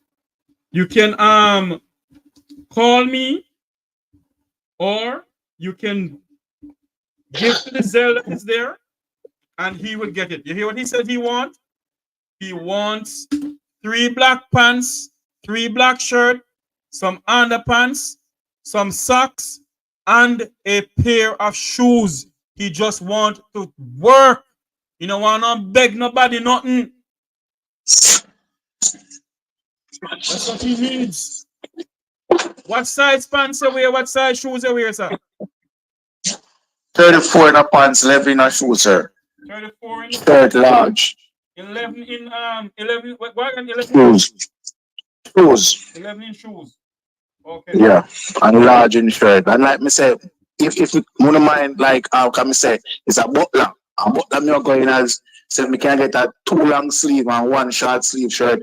I would appreciate it. So the long sleeve would be for the night, and the short sleeve would be for the day. All right, what we're gonna do? Somebody already said to me, so they'll call me.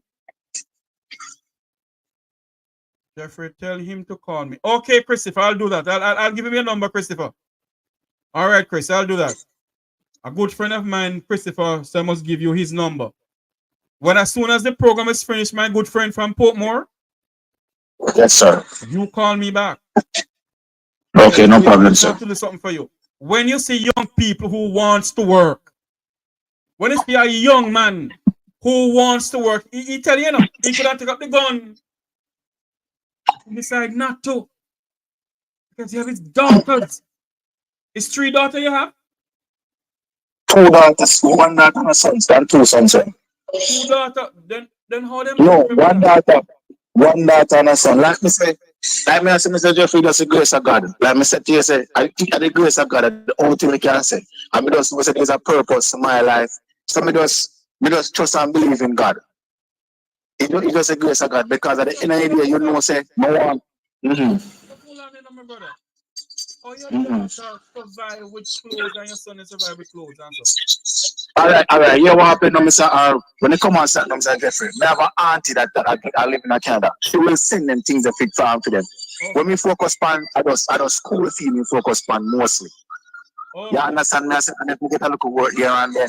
Because like why ain't the last time I talked to you, I don't want to cater Mr. Jeffrey one wedding. I know I get no money feed.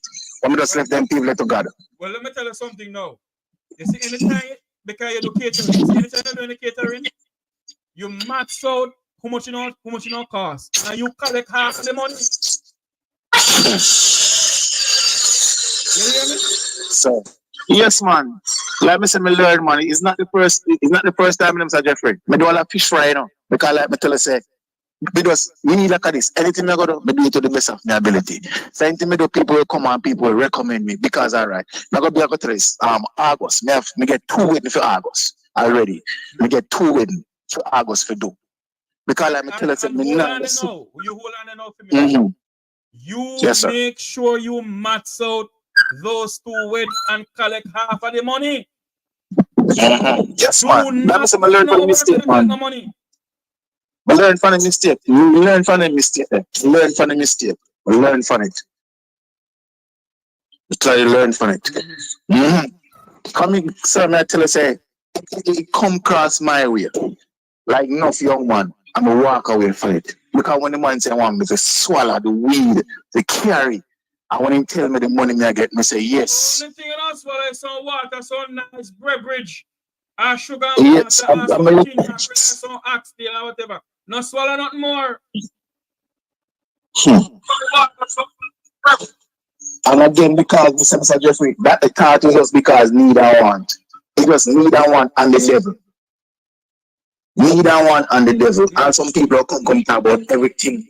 They come talk, make it look like everything okay. Everything not okay, so like I say, who feels it knows it. People out there worse than me. And your other friend who have to take his mother to the doctor, and he has how much of say you have? You have 6, 9, no, 9 9 subjects. And yes, and guess what happened now? I think you have some big thing in a IT, you know, if I remember myself right, you know. And the last place him go at this cable company, call him, hot call him. And when him did the interview, the first thing they say, okay, just give me 3 days of a cut up until now. And when that man said, if him they have a gun, Mr. Jeffrey, in life would have better off, because he didn't rob, he have better off if he have a gun. That exactly what him say. Or if he may not scam people. And I am asking you now, because you said that I give you guys hope. Yes, man. That's it. I am asking you, please sit him down. I know it's hard, because me know what it's like to feel hungry and nothing for him. I become my name Tavares. I'm afraid to talk it. Because my name Tavares, I'm not afraid to say it. Me know what it's like for not have no food to eat. Me know what it's like to have no roof over my head. Mr. Jeffrey, I know what it's like to have no clothes to wear. And because I'm not tell people my business. So when people like these come on my platform and speak, something move within me. Something move within me, and I'm asking you, your friend who have the 9 subjects, please talk to him as a brother. No make no gun now, no scamming. That not gonna help. That not gonna help. There's Jamaicans out there who have the compassion and want to help their fellow Jamaicans, and they will. They will. Mr. Jeffrey, I'm going to say this to you, sir. My last thing to you. Like me say, me not tell you my problem. That's a number one, sir. I don't. And like me say, asking people for stuff is the hardest thing. Me come to you and say, no work can give. Because it no matter if I concrete yard, if I fit cut a yard, I say me walk and look at weed walker. To cut yard, me know say yes. I was going to church, Mr. Jeffrey, in a piece of slippers I'm gonna have. And the one black pants and the shirt. And this lady will give me a ride. And me never go there for go look nothing because me never tell them situation. Right. I'm not gonna tell you something. One Sunday evening the lady I carry me home. And she get a phone call. And it seems like she never remember say the phone hook up to the Bluetooth in the vehicle. You know what our next church sister say to her? The young man who come to church with you. We realize that every week him in the same clothes. Him okay. And all she try for any when she realized remember say me in the vehicle she try for any conversation. And all I said to her, I said, you know the reason why? Because I don't have it. And I don't put back foot back in that church. I don't. Tell me something now. That is why you know. I don't. That is why you know. A lot of people do not want to go to church, you know. If the young lady who's ever called the one there, see you come back and say, come here, I want to talk to you. And talk to you one away. But some of these people go to church, hold on, some of them go to church, got chat about my associate who stole the honor, them is the biggest hypocrite known. Someone look point at me and say, where can you go and find little comfort? Because church is a place. You are the church, you know. But you go there, you got a building for worship. And people. Me sit down in the back of the vehicle and she tried to end the call. When we come out of the car, she said, look, I'm sorry about where you are. I said, no man, that's okay, man. That's okay.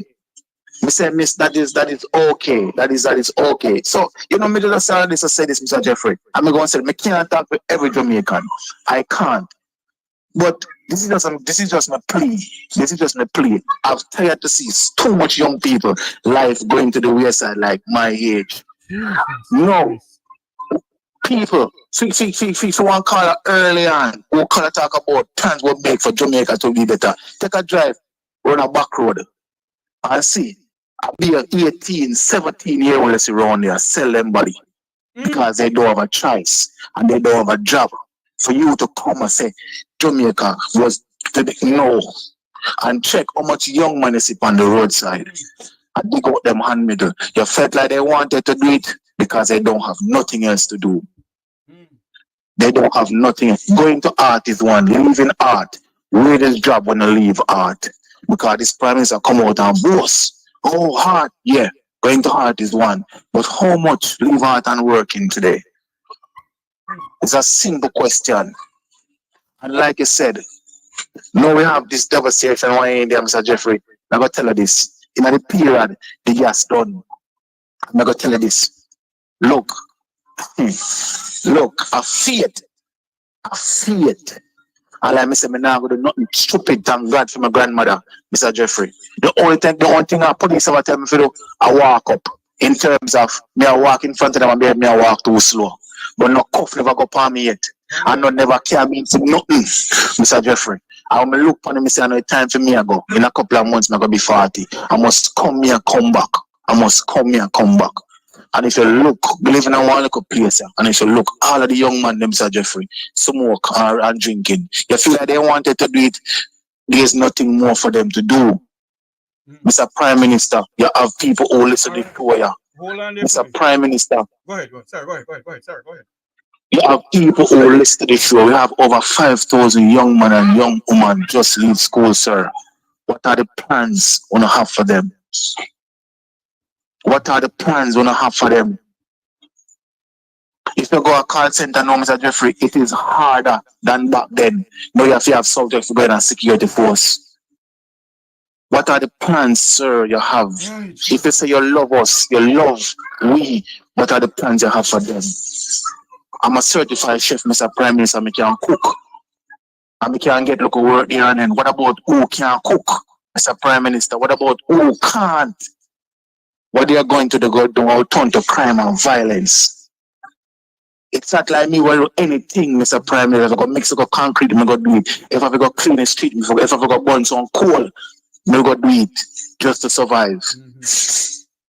Somebody just send me $50 for my Zelle. I'm gonna send it to you. As soon as I've done the program here, I'm gonna go over to wherever and say, you have a proper ID to collect it though. Yes, sir. Yes, sir. Okay. Because like me say again, all right, look at it now. I'm gonna say this to you, sir. I'm the last thing I'm gonna say to you. I'm gonna say this to you.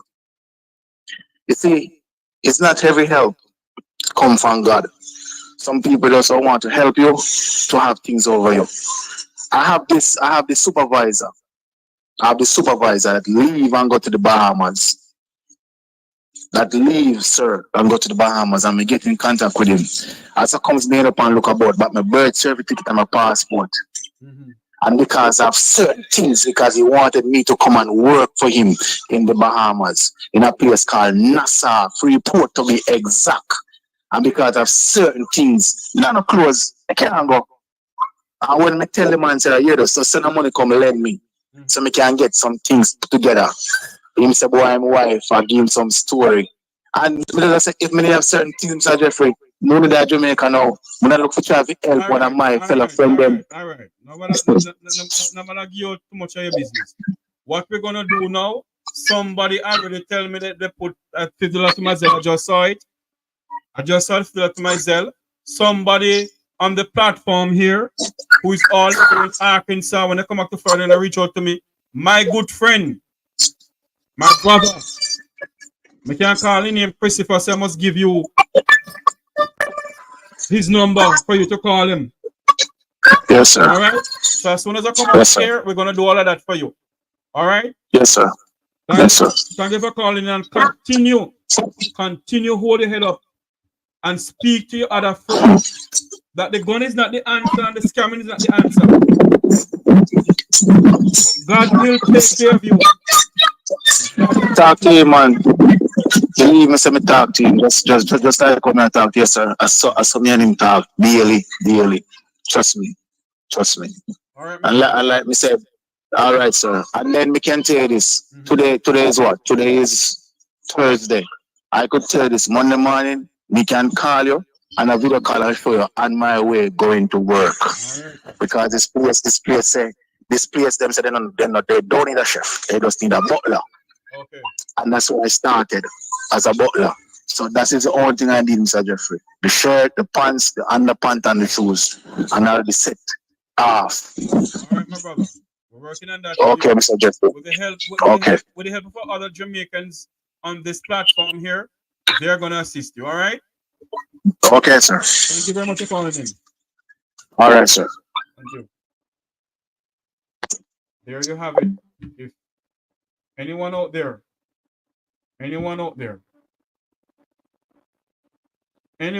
who can assist, please do it. Father God in heaven,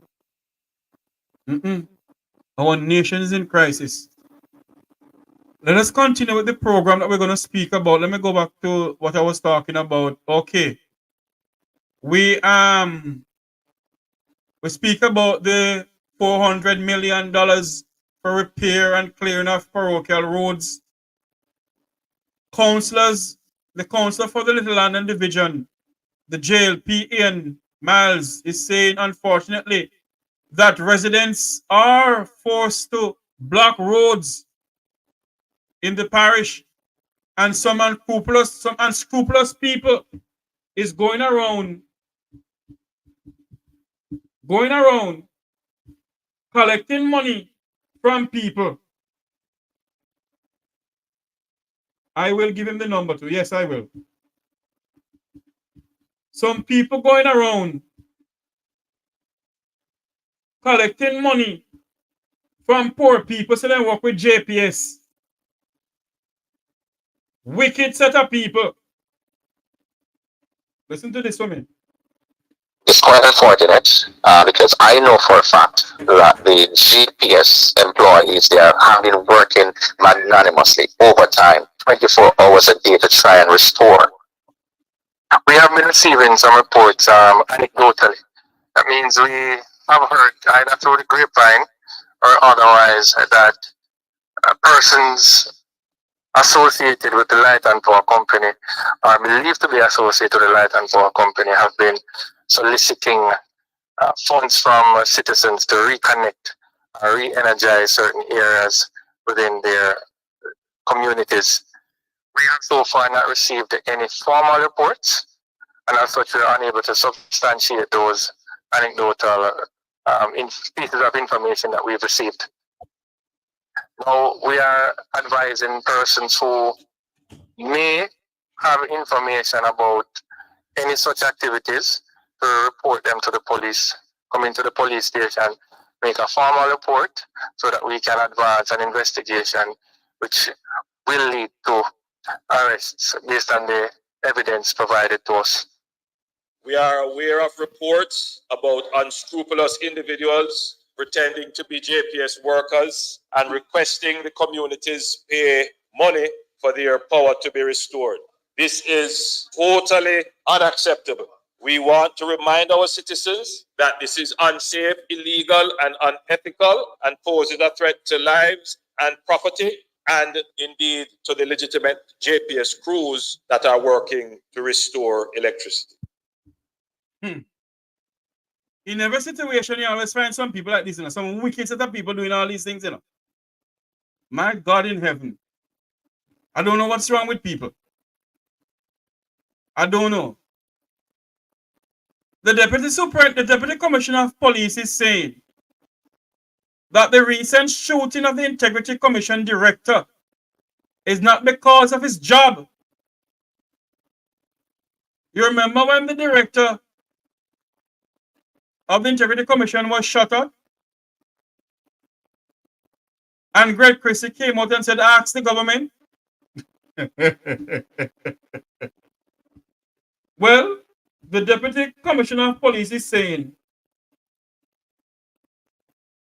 that it's not because of his job. I want you to listen to something here. $700,000 was stolen from the IC director too, you know. That's the Integrity Commission. 700,000 was stolen from him. But I want you to listen to this. According to DCP Bailey, Mr. Evans was targeted based on his routine withdrawals of large sums of cash from a bank. As far as we are concerned, based on our assessment and investigation, it has nothing to do with him being employed to the Integrity Commission. It's about the way he does business and establish a pattern, and the criminal identified that pattern and decided to go at him to rob him. He was robbed. Hold on there. Somebody in the chat room said, yes, it's true. I know of residents in Santa Cruz paying JPS crew money to get back light. Can somebody call me on that, please? That should not be. That should not be. What kind of scamming going on in this country? What kind of scamming going on in Jamaica? Hold on there, Chris. Hold on there. Somebody would have read the news. Hold on a minute there. I'll go back to the whole thing with JPS. No Jamaican citizen should be paying any member of the Jamaica Public Service Company to put on back your life. Not one single citizen should be doing that. And if you must ask them to show no ID, you know. So a problem in this country is because we want back the light. You must get the ID. I figure out a way to video the person. You're not supposed to be paid. You're not supposed to pay back anybody to put on back your light. That's not right. A scamming to the highest power. Let's listen to what FBailey is saying about the Integrity Commission director. It's not because of his job why he was robbed. It's because of something else. Listen to this. According to DCP Bailey, Mr. Evans was targeted based on his routine withdrawals of large sums of cash from a bank. As far as we are concerned, based on our assessment and investigation, it has nothing to do with him being employed to the Integrity Commission. It's about the way he does business and establish a pattern, and the criminal identified that pattern and decided to go at him to rob him. He was robbed of a significant amount of money. Criminals, they have their network all over. So it has the point I want to. And you speak of a large sum of cash, the DCP. Over 700,000. In its annual report, the Commission criticized the police for failing to provide a tangible update on the incident. But DCP Bailey says the failure is on the part of Mr. Ryan Evans, who's yet to provide a formal statement to the police. He adds that the police have made several attempts to continue their investigations, including obtaining CCTV footage of the surrounding area, but to no avail.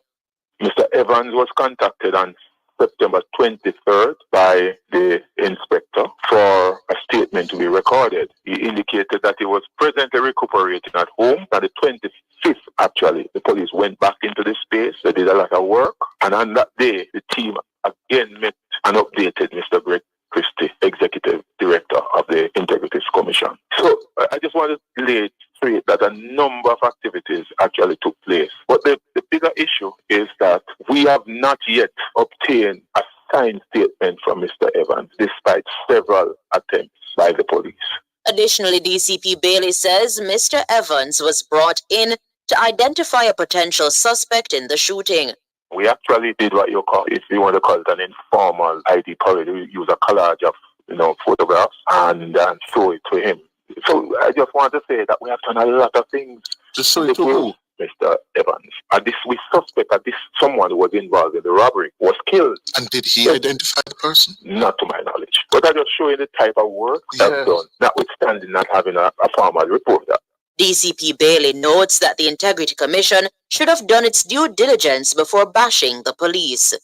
When you document something to say that the police was tardy in their investigation and all of that, that's a record that will be there for generations to see. That a member of the Integrity Commission was shot and injured, and because the police showed canned regard for the investigation. The Office of the Integrity Commission, that body, is quite a significant and powerful body. And I think one needs to make sure that due diligence is done. Quality control. Do we have someone in the department to ensure that, we look at reports before they are sent out? Robert. So tell me something now. Good afternoon, Miss Sophia. How are you doing? Lady Moore, how you doing? How you doing? Good afternoon, ma'am. Good afternoon. Tell me something now. Why is it that the director of the Integrity Commission do not go and report to the police of what happened? If this is true in what the police is saying, why is it that the director do not go to the police? All right, if I lie, then they tell. Why the Integrity Commissioner come out and say, listen to me, we have gone to the police, we have reported the incident to the police, we have put a formal report to the police, and blah, blah, blah, and shubi, bibi, mama, site, behede, bahana, mahune. Why they don't do that? And if they're saying it's a pattern of him drawing over $700,000 from some bank and they watch him and so forth. If that is so, then I think the Integrity Commission director owe the Jamaican people an apology. One moment for me, please. Good afternoon, caller. Welcome to the Make We Talk program. Jeffrey, afternoon. The man are not idiot. You think the man knows if he go make the report, you know, they might come off time again. The man made a statement and said, ask the government. Him know the repercussion will come to him if he go make a report. So no follow the police, brother, they were contact, but he not come make a report. The reason the man make a report, he know the man come off time again. So the man know what him do here. One thing we know, when you know about crime and you go report a station, the same police them go back to the gunman and go tell them what's what here. The child learn them. Same police them and they go lick your way. Sometimes and the community need to stop that and police them need to stop that. True. The community had to do them part. The Interior Commission man know what I do. The man know Jamaica run all the street run. They might talk about 700,000. The man telling ask the government. Then threatening. You remember the man when he come out and say I'm gonna left the Labour Party and the man come and cuss him out? Yes. And it take less than 24 hours he come make the job of him statement. Saying in about the party. Yeah, no government badness are going. Right now, I don't know Rattigan get to work and go clean up London. They won't give him the work, you know. And I don't think Rattigan want to work again because what Rattigan want to do is stay out of the country. If do what you have to do and do so. Make a little bit hit behind there. So, and they need to clean it. So, I'm wrong the Integrity Commission, man. Don't go make a report to them. Unless I'm going to make it to a different body. You understand? Isn't a shame, caller, that our people don't trust law enforcement at all? Look here. The Integrity Commission is a big, the whole IPO, right? Yes, sir. So, may I ask you a question? If the Integrity Commission holds such high power, I'm afraid to go to the police then to make a report. What about me who can't afford one box food? We see a crime. I'm afraid to come to me to come see what I'm going. I'm afraid. They didn't say they can't go do an identify the person, to identify something in a parade. Yes. And he's still not identify the man. I'm gonna play the thing there. It's a two Jamaica that are run down there. Yep. Two Jamaica. So you see, until the poor people they don't feel hunger the right way, you know. It's when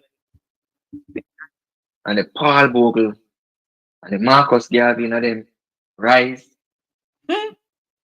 Go Paul, he go still another mansion and say, please not kill me. Because the people them just go, walk up, who not afraid to get gunshot, not afraid to get gunshot. Them go do. You see how the police force not big enough to overturn the people of Jamaica. You know? The JDF not big enough to overturn the people of Jamaica. But the Jamaican people them are so foolish. Yes. All right, my brother. Our next call coming. Thank you for calling. Paul Bogle yeah, they need to stand up, man. All right, my brother. Thanks much. Good afternoon. Welcome to the Make We Talk program. Hello? Hello?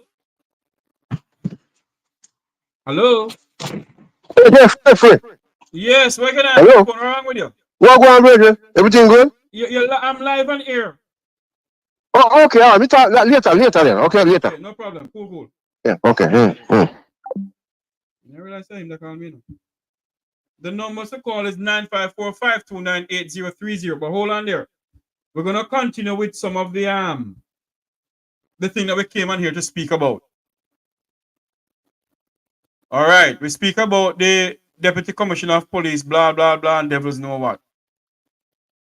Now you hear that Statin is saying that unemployment rate stood at 5.4% as of January 2004.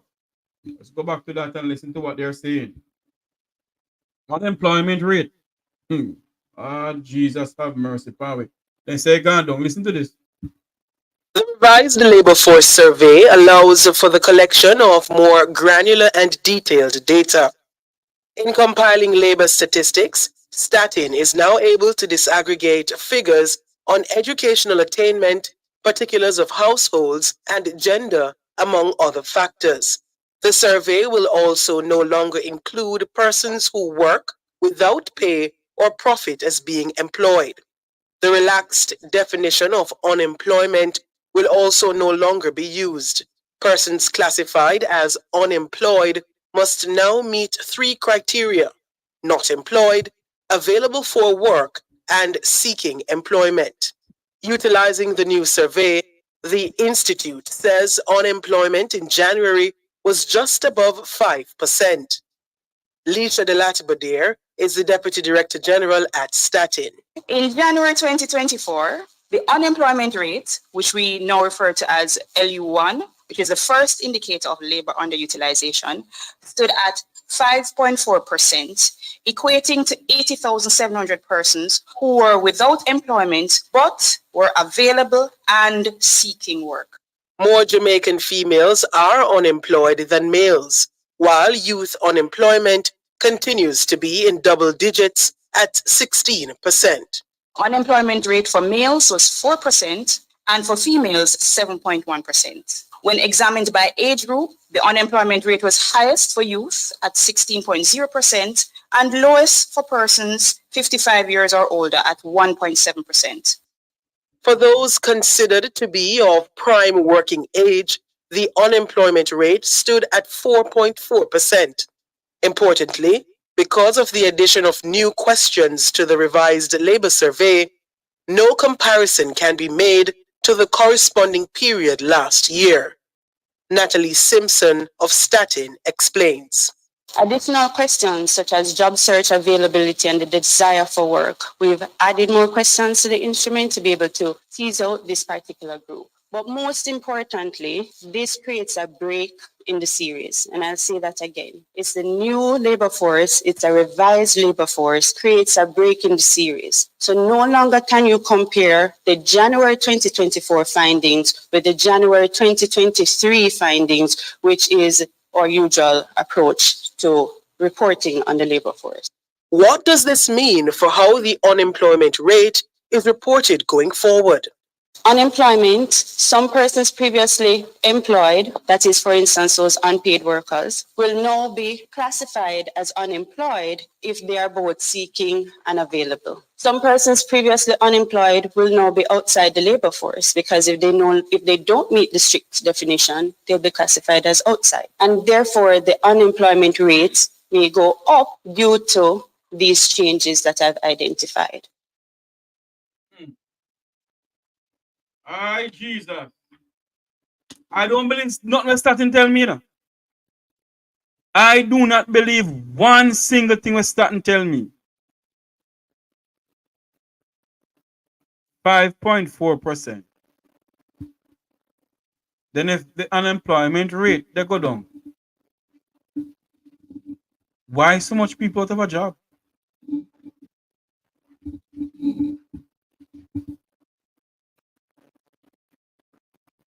That's a good question.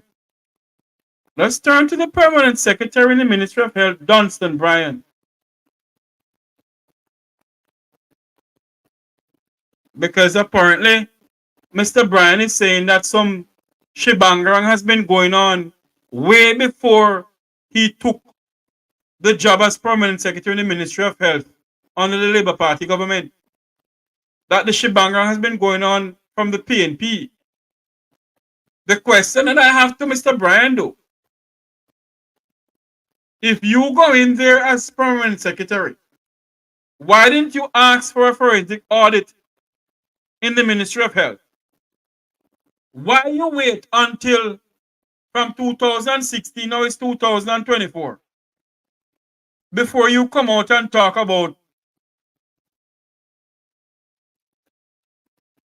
these things? Something not sounding good here. And I want you all to listen to something. I'm going to play something when I finish listening to this on Nationwide. Listen to what Mr. Bryan is saying. The Ministry of Health has been under fire since the Auditor General raised concern that the entity has been non-compliant with the Financial Administration and Audit Act since 2013. The ministry has advised the country in a statement last month that it was working to overcome challenges that have prevented auditors from certifying its operation statements. The ministry had said it had prepared 90% of the statements up to March 31, 2022. However, it says the statements have not yet been certified by internal auditors as per the requirements of the FAA Act. Permanent Secretary in the ministry, DBryan, provided a status report on the efforts to certify the statements at Parliament's Public Accounts Committee, PAC. Status as at June 30, 2024 of the 10-year backlog of appropriation accounts for the three entities are as follows. Total number of statements 39. Of that total number, the internal audit unit has been provided with 33 statements. The unit has been able to conduct a verification check on 33 of the 33 statements that have been provided. However, 26 of those statements were returned for errors and corrections. So that remaining 7 statements have been certified. Since Friday, July 12, 2024, 2 additional reports were reviewed and certified by the Internal Audit Unit, bringing the completion rate to 9 of 33. The ministry has said its statements have not yet been certified by internal auditors as per the requirements of the FAA Act due to errors with the legacy accounting software and system-related issues due to missing data for the years 2013 to 2018. Mr. Bryan told the PAC that the ministry was also challenged by certifying more than 1,000 unsigned payment vouchers. To certify statements, all payment vouchers must be signed off by the responsible officers for the transactions. In some instances, vouchers may not be signed by way of oversight or improper checking procedures. In conducting this 10-year backlog project, the team identified some 1,340 vouchers that were not properly validated due to the lack of authorizing signatures at the different levels. Mr. Bryan says the ministry undertook a lengthy verification process and was later able to certify 800 of the vouchers. However, he points out that current staff are unwilling to validate the statements outside of the period of their service. In January 2024, after exhausting efforts to locate officers, a request was made of current officers performing the duties of preparers, certifiers, and authorizers to sign on the payment vouchers. The officers were uncomfortable in complying with the request. On March 26, 2024, the Ministry of Health and Wellness wrote to the Ministry of Finance and the Public Service, seeking their guidance on how to proceed on the matter. The Ministry of Finance responded on June 20, 2024, outlining the process through which officers can manage the process. In our current discussion with officers, they are still apprehensive and have asked that they be advised independently. Good day, good day, good day. Now tell me something. If me go in one office and realize that some paperwork no look so cautious from 2013 to 2018, huh? You go in there 2016. And from 2013, some bandulism going on. And me no call for a forensic audit. Another thing again, the operating software for the Ministry of Finance, the Ministry of Health, is an old dilapidated system according to what DBryan is saying. And if that is so, that's a lead way into embezzlement of funds then. Me not say nobody thief no money, I'm just saying something. Because I'm going to place an interview here that Mr. Bryan did a nationwide yesterday. And based on what Mr. Bryan is saying, that the operating software system is out of work. But the question to DBryan, the Permanent Secretary in the Ministry of Health, why didn't you, when you went in there and you realize that something has not been signed off for some shibangarang going on from 2013, 13, 14, 15, you're going there 16. I would say to the Minister of Health and the Minister of Finance, listen to me. I'm not going to go in a bit further with this, you know. There has to be an audit in this. Same way. When the Cuban light bulb issue came up under Bruce Golding, the then minister who's in charge of, I think it's utility, yes, was Clyde Mullins. Minister Mullins and the then Prime Minister Bruce Golding. Order an investigation in the Cuban light bulb saga. And some bangarang going on in the parliament of the Cuban light bulb saga. So why is it that DBryan did not call on for an audit in the Ministry of Health when he went in there? Since some shebangers have been going on since 2013. Something not up here. Something not adding up. I want you all to listen to this. And then take it for a bunch of idiots. I want you all to listen to this for me. Something that adding up here to me. Let's hope this thing play. And Secretary in the Ministry of Health and Wellness, DBryan, he says 9 appropriation statements from the 10-year backlog have now been certified. He provided the update during Tuesday's sitting of Parliament's Public Accounts Committee, the PAC. The Ministry of Health has been under fire since the Auditor General raised concern that the entity has been non-compliant with the Financial Administration and Audit Act since 2013. The ministry had advised the country in a statement last month that it was working to overcome challenges that have prevented auditors from certifying its appropriation statements. The ministry had said it had prepared 90% of the statements up to March 31, 2022. However, it says the statements have not yet been certified by internal auditors as per the requirements of the FAA Act. Mr. Bryan provided a status report on the efforts to certify the statements.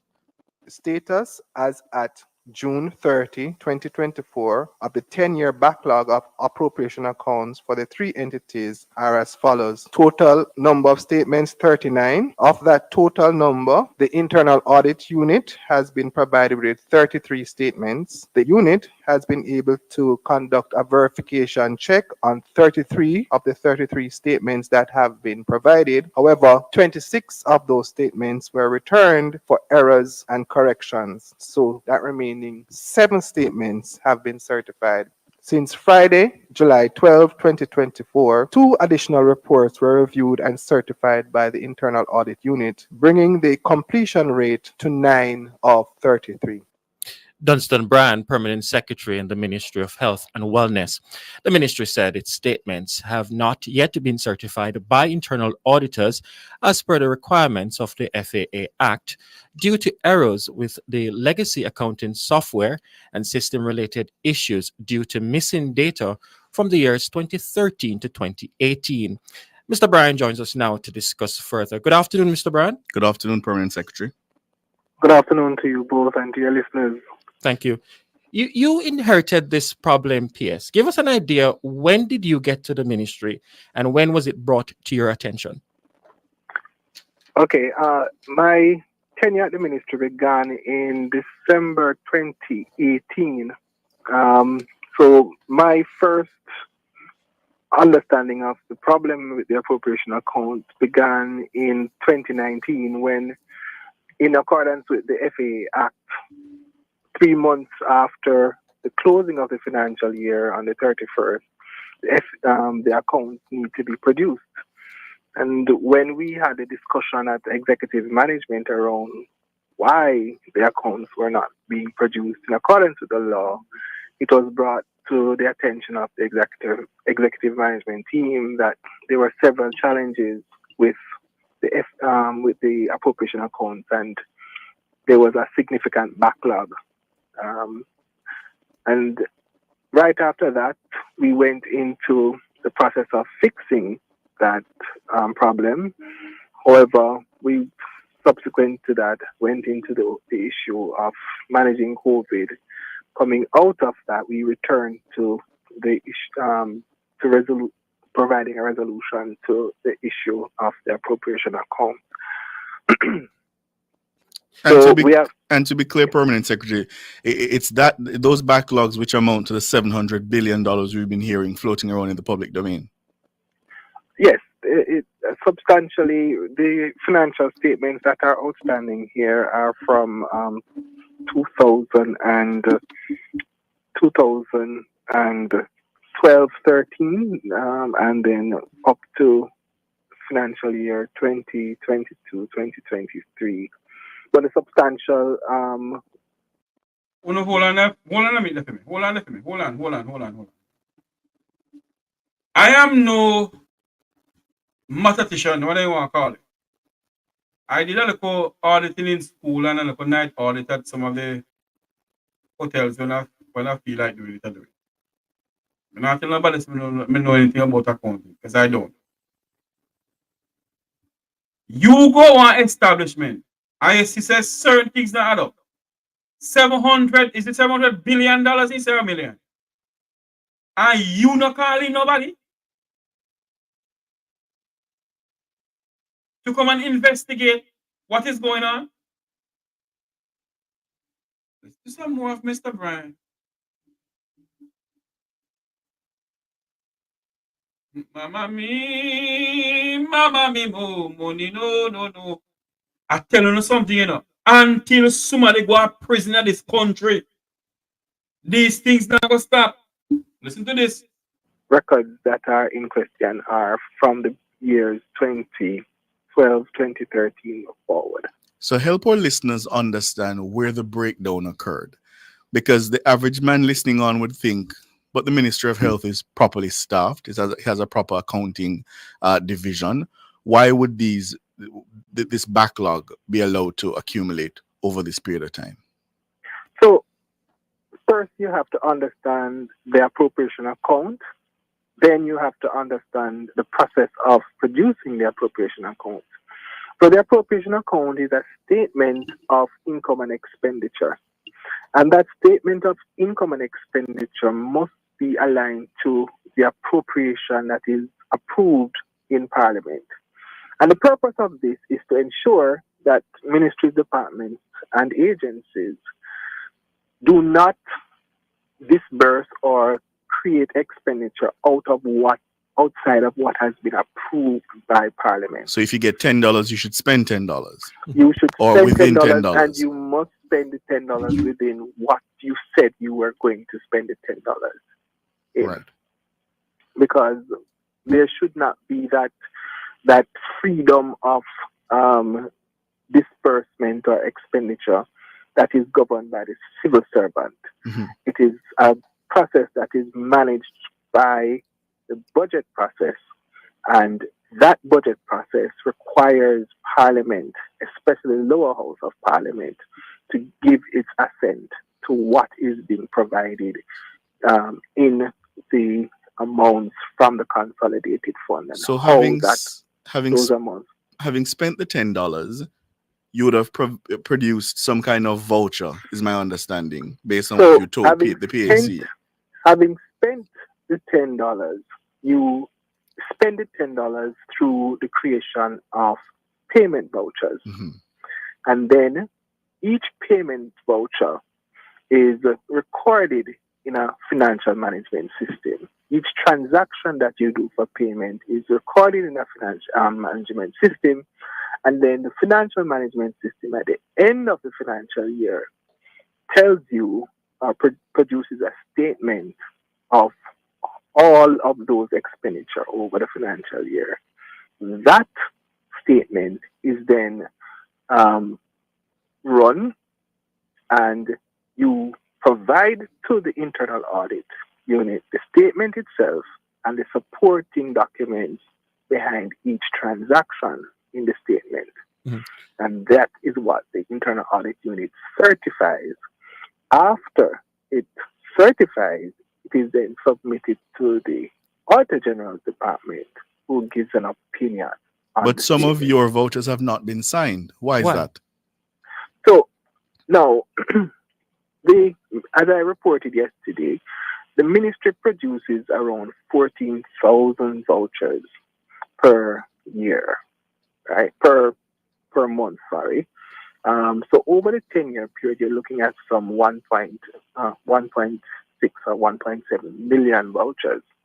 What we're talking about here is missing data of some 1,370 vouchers in terms of not being signed, which is less than 0.1% of the overall vouchers. However, it is still important because the internal audit unit would have picked up on these. Now, once the voucher is not signed, the internal auditor is unable to certify the entire statement. But why? But before you continue, why wouldn't it have been signed in the first instance? Is what we're trying to understand. So because I'm assuming there's an officer whose competence it is to sign. Yes, absolutely. But there's no perfection in any human. That's a good question. Why have they signed off on all of that? Mr. Bryan, if you went into the Ministry of Health as permanent secretary, sir, and you see some things going on that is not correct, sir, why didn't you say to the Minister of Finance and the Minister of Health that the previous individuals who occupy this office, there has been some shibangarang going on, we must call in the forensic audit, or call in MOCA, or call in the SID. Something not adding up, Mr. Bryan.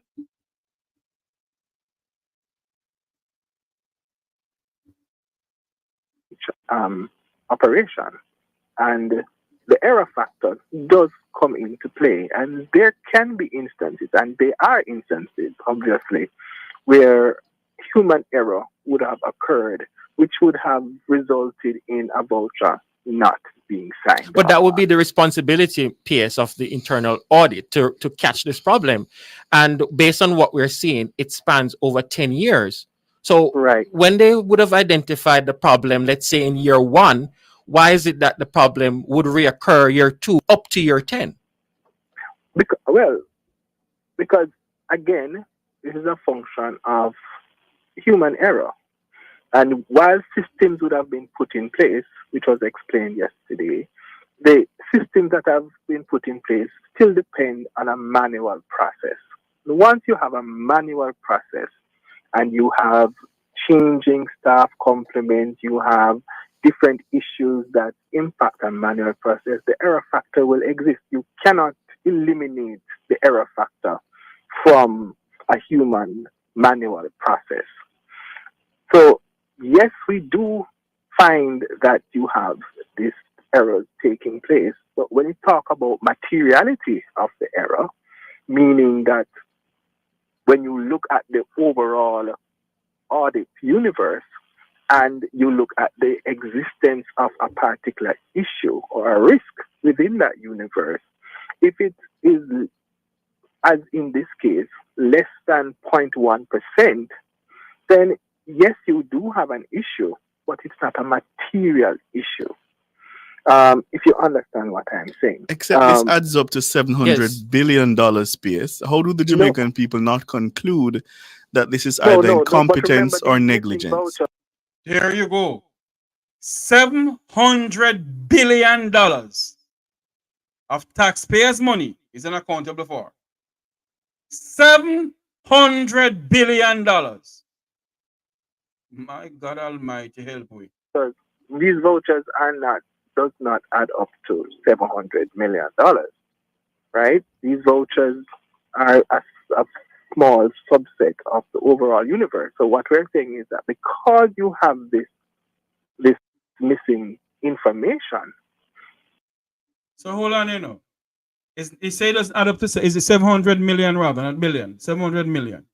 Is that add up to 700 million? Then give us the true figure then, PS, Permanent Secretary. Give us the true figure. Well, I don't know. I bust my brain with none of this. But something right here. I keep on asking the question. If you go into an entity and you see that the accounting system or the accounts is not correct, is not adding up properly, why did you start to work? Why didn't you call on the Prime Minister, the Minister of Finance, and your boss, who's the Minister of Health, and say to them, listen to me, X, Q, Y, Z, I'm not going to do that, blah, blah, blah, blah. Why is it that you continue working? And now some of the papers are supposed to sign off for, or whatever, has not been signed off for from the previous administration. Something not add up. Hold on there for me. Good afternoon. Welcome to the Make We Talk program. Yes. Please turn off your TV in the background, sir. Yes, sir. I will do that right now. Let me get that. Yes, Jeffrey. Uh-huh. How are you doing? This is the guy from Hopewell, Hanover. Listen. Yes. I'm a retired accountant. I worked for the IRS for years as a tax auditor at one time. Yes, sir. Let me tell you something. You know why nothing was done to correct that appropriation account? Yes.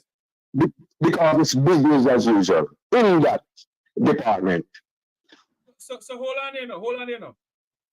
If you go in there as an auditor, sir, an accountant, sir, yes, and you see that they have an operating system that is not adding up properly and sound so good, look so good, what would you do? Then I will be looking to quit because I do not want to have anything to do with any accounting system like that. So I am saying the reason why he continue because it's business as usual. Dear God in heaven. It's business. Listen, let me tell you something. You know what Jamaica wants? And I told somebody who is a regular on your Saturday program with Wilfred Vatican. Yes. Jamaica needs a coup to change government and put people into prison. Have them tried, find them guilty, and put them into prison for crimes that they committed. How the hell can you be in an organization and you know for a fact that the accounting operating software is no good and you still work with it? That means it has been going on for donkey years. Right. So it's business as usual. That's what I said. But I won't be a part of anything like that. Dear God in heaven. Hey, listen. I have worked in for a prominent car dealership here at your corporate office. It's big name in here in Broward County. Yeah, don't call I've worked there as a staff accountant. So I know what I'm talking about. I work for Desi Oil Company as an accountant in Houston, Texas. Yes. Before they sold it to Texaco. Listen, so this is the little guy from Hopewell and over. Hold on for me, Mr. Hanover. Hold on for me. I want to know how much people from Broward County in Florida here listen to this program and so forth. I'd love to know how much people from Florida listen to this program. No, let me tell you something. A lot of Jamaicans are in the nerves. They don't even want you to talk about what's going on in Jamaica. Oh. That's why I don't hang out with the crowds out there. Oh. Listen, I don't have three Jamaican friends. Hold on here for me, brother. They will know about the program, but they don't come and listen at all then. They listen, but they don't want to discuss it publicly or privately. Man, stop talking about. Listen, one of Jeffrey's, one of Vatican's program on one Saturday, I heard an older lady from the tone of her voice. I believe she was an older lady, and hear what she said to Rattigan. Mr. Rattigan, could you please stop disgracing Jamaica publicly, sir. Quote unquote. Damn idiot. No, and she's not just one or two Jamaicans out there like that, you know. So let me ask a question now. Uh-huh. We're gonna go back to the accounting. Let me ask a question now. So when Television Jamaica have their news and they said, well, this is TVJ news, and we must say good evening to our listeners and viewers in the Cayman Islands and One Spot Media. Isn't Jamaican business gone abroad? Yes. Isn't? Yes. Then hold on there now. When the Gleaner and the Observer and other news organizations have their news on social media, because you can pick up TVJ, you can pick up RJ, you can pick up Nationwide for any radio or TV platform nowadays, you know. Yes. Isn't Jamaica's dirty laundry out the road? Yes. Listen, you want me to tell you a story? Hold on there for me again, sir. So why are they blaming a Wilfred Rattigan and Jeffrey Tavares on others? Because you're not supposed to do that as a Jamaican. That's what they believe. You are not supposed to do that. If you are a Jamaican and you love Jamaica, you're supposed to sweep it under the carpet. That's what it is. Our Jamaican people. Let's go back to the whole thing with the health ministry now. Yes. The question that we need to ask Mr. DBryan. Yes. If you go into the Ministry of Health, sir, and you see that some shibangarang going on, something not good. As an accountant, I'm talking to accountants now, sir. What would you do?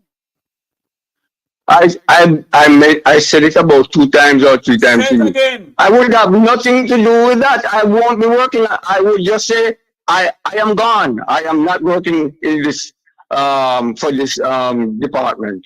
I'm not working for this agency. I'm not working here anymore. I don't want to have any part of this. And I will want that job. Okay. I will want that job. All right. You don't want a job, but you stay on the job then. And hold on there, no. Hold on there. I wouldn't stay. Hold on there, no. The person stay on the job, and the more you stay on the job, is the more you realize that something not going, something not right. Yes. And you still stay. You still stay there until $700 million or $1 billion is unaccountable for. Business as usual in Jamaica. Big corruption being checked. And then you are gonna say that this happened from the previous administration when you went in there, you could have called and said, "Oh, you know, call the police, something that going over here, sir." You never do it. He can't, and he continued. He allowed the system to continue. He's part of it. If he says anything other than that, he's a damn liar. Father, I stretch my hand to thee, oh God. If thou should you heard what I said? Jamaica, where would Jamaica go, Father God? Help! Jamaica needs a coup, and not a bloody one. Master, be careful you talk about coup because not a bloody one. Not a bloody one. Hold on. Be careful you talk about those things, you know, because they have people that watch me, Wilfred Rattigan, and say how with the water flowers in our house. Be careful when you talk about them sitting there, please. Listen. Be careful. Yeah, I agree with you, but you know something? Much of that is about trying to shut you up. Shut me up? Is that one nigga that can't shut up? All right, so, you know, listen, let me tell you something. I will always talk about what is going on in Jamaica, good or bad. Period.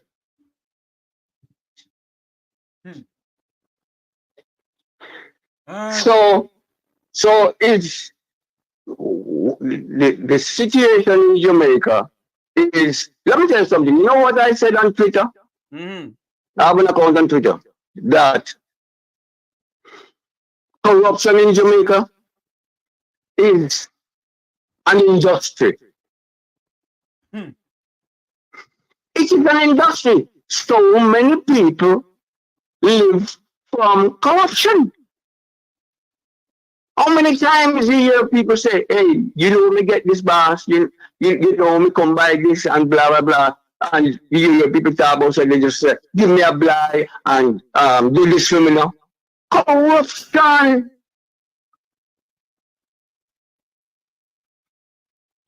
Listen,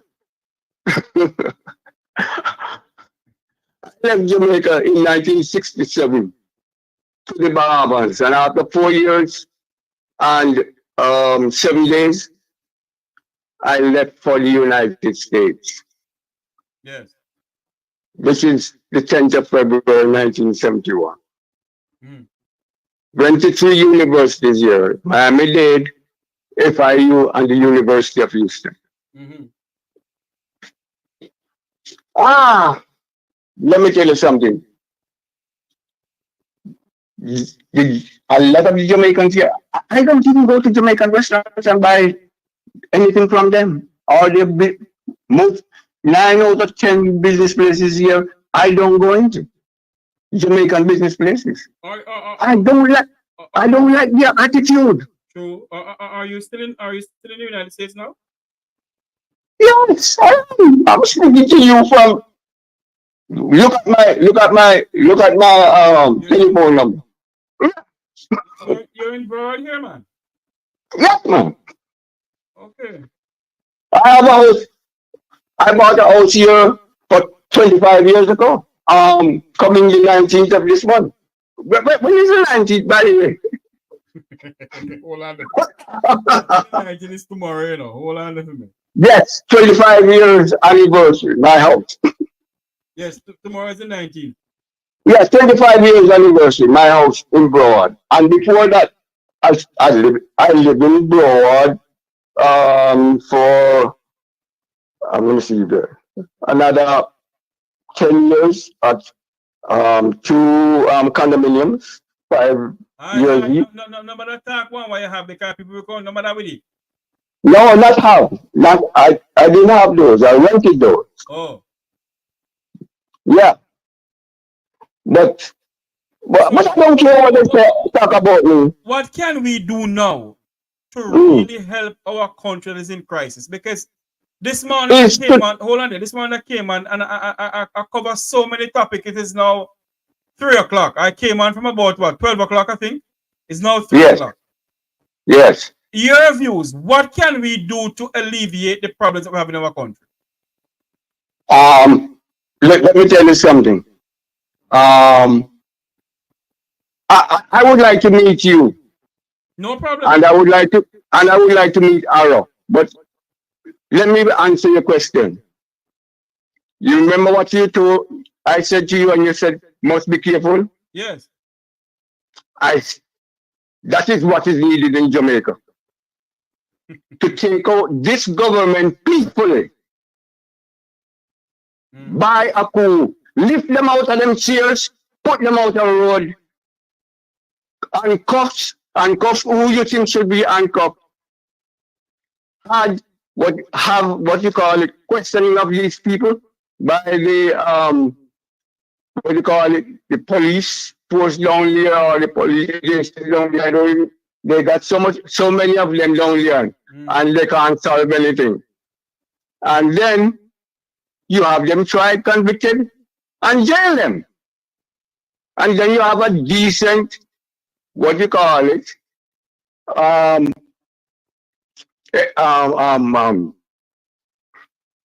group of people who would like to be parliamentarians, and you call for an election with these decent type of people. But a new election. If the people of Jamaica, sir, if the Jamaican people, sir, just sit down and not doing anything, sir. Obviously, hold on there. Obviously, everything is okay. It's just we outside of Jamaica just mashing up our mouth. Listen, let me tell you something. Your good friend there who join you all on Saturdays. Ratty. No, the man, Aye, sir. Doctor, Oh, you mean Herb Nelson? no, doctor, something there up there in West Palm Beach. Oh, you mean Dr. Ben? No, man. Who you talking? Our big man, what's his name, Doctor? He was the one who sent off a letter to Jamaica and all of this thing. Oh, you mean You Dr. know. Rupert Francis? Yes, I speak to him a few times. Okay. Yes. let me tell you something. As I said before, Jamaica needs to take out this government. It is in Jamaica like a cancer in a person. Listen, I voted for the two, what you call it, That's right. yeah. Two gang. I have voted here. I've never voted in Jamaica. Oh. I have voted here. I thought you're talking about the two gangs in Jamaica. You're talking about the Republican and Democrats up here. Yes, I voted for both of them. I don't care about parties. I care about what is best for my country, the United States of America and Jamaica. My countries. I don't care about parties. Those people in Jamaica, they are so cheap. They are selling themselves for one, bag of rice and starfish and all of that stuff. Jeffrey. Yes, sir, I'm hearing you. I cannot be bought, and you know why? Because I'm not for sale. Here you go. There you go. Nobody can buy me because I'm not. Oh, Jesus, sorry. Go ahead.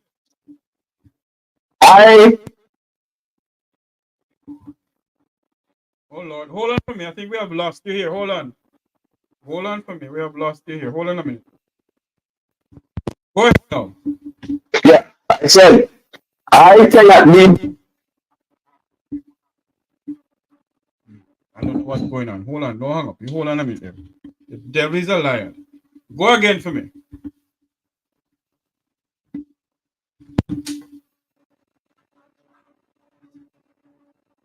You cannot be bought because you're not for what?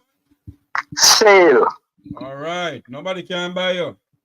No, I'm off the market. I'm not for sale.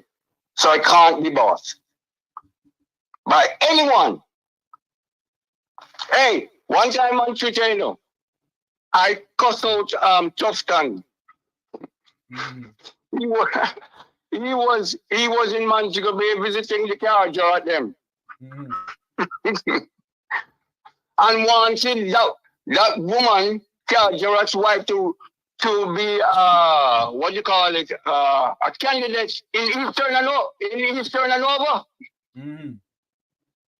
And I told him, I said, how come he's so damn bare-faced? That woman, look at her, that white woman, she has nothing in common with anybody in Hanover or Eastern Hanover, period. So let's go back to the whole accounting thing now, because we're gonna wrap up the program now.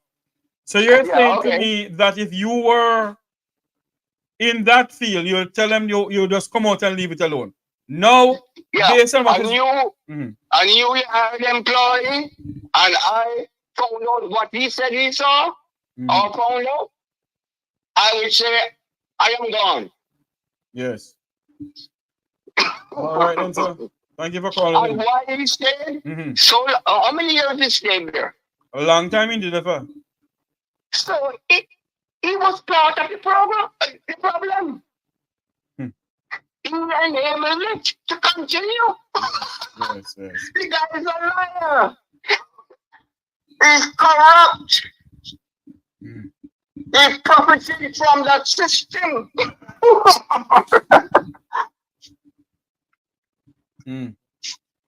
All right, caller. Thank you for calling in. Listen, I would like to meet you. Could you call me off here? Yeah, I will. Okay, all right. All right. Thank you. Thank you for calling in. Bye-bye. Bye-bye. Thank you all very much. They need to go to prison indeed, Miss Carol, when they behave yourself.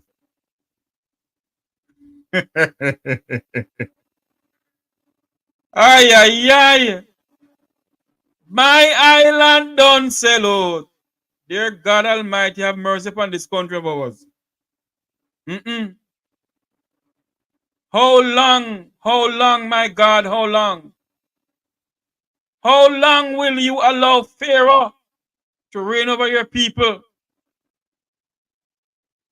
This way I'm going to say so long for another day. That's been a pleasure serving you, my fellow Jamaicans from around the world and the Eastern Caribbean. We need some more subscription. We need to make up the subscription to about 20,000 people. Yes, and you go take a nap, Pichu. I have another call coming in. Hold on a minute there. Hold on. Good afternoon. Welcome to the Make Talk program. Jeffrey, darling, no. Here I know. Want to know who this? I miss East Kingston and Port Royal, listen. When you speak, you say me here, you know. Miss East Kingston, how you doing? You know, so little rain just pass over me a while ago. Me don't know about that. Blessing in disguise. When you say you ask here, I say how long, as long as the people they want it to happen. Because it leave us to us, the people. We the people, don't it? True. And we the people have the ball is in our court. And we the people supposed to do what we have to do. But why me I tell every day me get up, me tired of them. Send me my lunch money, me hungry. Hold on there. Send me my lunch money, no me hungry. I'm gonna buy my food. Send me my lunch money. Lunch money, me that take $50 from you. You there friend, me now no light. Don't have me mother. My mother now have no light. I know. My daughter lose 3 hog. How much in acre tomato and dog. Oh. Hold on there. All the dog they dead too? All the dog, the hurricane mash up, and all know they not reach a South Manchester yet with the light. So you must know them down there suffer. They have everything I give it down at Treasure Beach because Treasure Beach people them skin color look higher than my own, higher than my mother own. I am being told something that there is something going on in St. Elizabeth, that Treasure Beach getting most of the help than the other places in St. Elizabeth. Is that true? Yes. Plum district in Manchester. I know we not see no MP. We not see no councillor. We not see no. We not see Andrew. We not see Mark. We not see none of them. So who is the MP for that area? Is it Rhoda or Michael Phillips? Michael Phillips are you know. To be honest, I don't know who. I don't know who. But I think that's something I did upon the power. Labor right side something like that. Oh. You mean Chikudung Cheng Cheng Chung Cheng? Yeah, Ching Chang Chung. Oh. My daughter lose 3 hog, 3 pig. Let me say 3 pig. I want me say pig already. Because some people, you know, because some people gonna find, you know. They know when them hog, you know. They say, oh, you mean 3 pigs? Yeah. One woman did go for one time in the much younger, one woman in the district, they left and go to America and do must 6 months and come back and see the same Guinea. What are those? Guinea is this? But me have to say to her, Guinea. No, man, no, say go. You go here for and come back and say, what are those? Are those Guinea neps? What do you eat? Skin and all? Yeah, man, and you have skin and all. All the see too. Jeffrey, the people them are so Manchester Plum district with they need their light. We not talk about water because they never have water unless they have tank, the concrete tank or the black tank. So when you come on to water, South Manchester not depend that. But the light. Lord have his mercy, dear God. But you know here's a JPS is owned by a private company. But I'd like to know something. Hold on a minute. Why successful government in this country, when they sell state entity, then they sell Air Jamaica to a man who dead who own hotels? And when Air Jamaica in a problem, One of Jamaica's world-class Minister of Finance then, dipping up poor people taxpayer money. Give the man who they say buy Air Jamaica for help Air Jamaica. Nothing goes up. If you buy it, you don't buy it. Lamb of God says with a heart. It's the same thing. I've been looking at it. I said the other day when me hear the man talk, what him say, him have him own JPS. They say him come from out of Canada. That man they not come from out of Canada. That man they sound like him come from around in Italy, roundness or Russia back side of the way the man talk. Hold on, no. He may come from Italy or wherever, but he live in Canada. They come from Canada. One time when Paul did have PMP side, one man he come from America and I run JPS. And when they take us at the man bankruptcy, and when the man done to backside him clear bankruptcy. Yes, me just talk about it. One man from hold on, no. One man from Texas came to Jamaica under the PJ Patterson PNP led administration and we investigate it. And when they sell JPS to him, when him done with Jamaica and JPS, him pay back the American government money for him and go in a Texas, go buy one power plant in Texas. All right. Okay. When the people them broke, them come from all over the world, them go on see the people them where leave Jamaica and them go on and then just put on like a twang and see how quick. And run money on the table, give them. Yes. And see how quick then get blind in a Jamaica. All right. Right? Jamaica, Jamaica, and one thing me have to tell we, you know, one thing me have to tell you, know, we no own nothing. We no own nothing. The land them down the way four parents them slave for. We no own it. And if you no own land, you no own nothing. Jeffrey, the people them not South Manchester, Plone, Alligator Pan. They not on no light. Have a nice day, Jeffrey. Love you. Love you too, Miss East Kingston and Port Royal. Hold on there before you go. Before you go. It just. You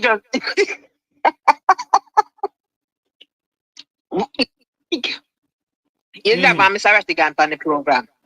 And this thing here irritate me spirit until I am cross, angry, and miserable. Who irritate you? Basically everybody. Because them have a style I say, if you not vote, you not have no talk. Rubbish. BS. That is BS. Why? Because when it tax them upon the something and you go buy the pound of flour and the 2 grain of rice and it tax upon it, then I ask you who you vote for and then I ask you if you vote. You have to damn well and buy it if you want it. So if I don't vote, do not tell me something don't have no tax. I still tax because you pay taxes. Exactly. I mean, here Mr. Rattigan with the argument that last week and it irritates me spirit. Why? I mean, here people are jumping. No. It is your fundamental right to exercise your franchise to vote. Yes. Hold on, East Kingston. And if you do not do so, it is your fundamental right to vote or not to vote. But it's also, you must have a say in what is going on in your country. Yes, I agree. But don't tell me to show me no vote, me not to say nothing. You have to say nothing. Don't tell me that. I mean, hear Mr. Rattigan with the argument last week, and it's that even in America, me hear them talk about if you not vote for Trump or Biden, you know, bull BS. That is a big BS because anyway you take your pay tax and for your pay tax, you have to talk. Thank you very much, Jeffrey. All right, East Kingston and Port Royal. There you have it. Miss East Kingston and Port Royal said there's no light. Down an alligator pan. And some preferential treatment going on down in Treasure Beach. Is it that day that people will ever send this hand up? Them not the same problem that people at Treasure Beach have? Anyway, my fellow Jamaicans, thank you all for coming on. For those who are just coming on, please remember to like, share, and subscribe to the Make We Talk YouTube channel. That's the Make We Talk Jeffrey Tavares YouTube channel. When you Google it, you Google Make We Talk Jeffrey Tavares LLC because they want a fake one out there. And on me, everything we do, they do the same thing. Remember to like, share, and subscribe. Like, share, and subscribe. Hit the bell icon to know when I go live. Like, share, and subscribe. I may come back on tonight, I'm not sure, but I will let you all know. Remember to like, share, and subscribe. It's been a pleasure being here this afternoon. It's been a pleasure serving you, the people who continue to come on to our channel here. And I just want to know that there has been a demonstration in the Cayman Islands with some Jamaicans. We have been trying to work our sources to get through to what is going on. But obviously we can't, because the people are saying that, the person is saying to me that they do not know who the individuals are, but they're trying to work their sources to let me know who the persons are. It's been a pleasure being here this afternoon. Let me see something here. All news coming into us that the Prime Minister of St. Vincent and the Grenadines, Dr. the Honorable Rolf Gonzalez, has announced a reshuffle of his cabinet. Wow. The Prime Minister decided to reshuffle his cabinet. And also, news just coming into us, the Archbishop of Canterbury, the Most Reverend and Right Honorable Jalabosto, whatever the hell that is expected to arrive in Jamaica today. The Archbishop of Canterbury in London, England, will arrive in Jamaica today. He's the Archbishop of the Catholic Churches, or the Anglican Church rather. Remember that come July 31st, Jamaicans and the world will know the fate of whether dancehall artist Vibe Cartel will be let go, will go free, or there will be a retrial. It will be live on the Make We Talk Jeffrey Tavares YouTube channel. We're going to bring that to you live.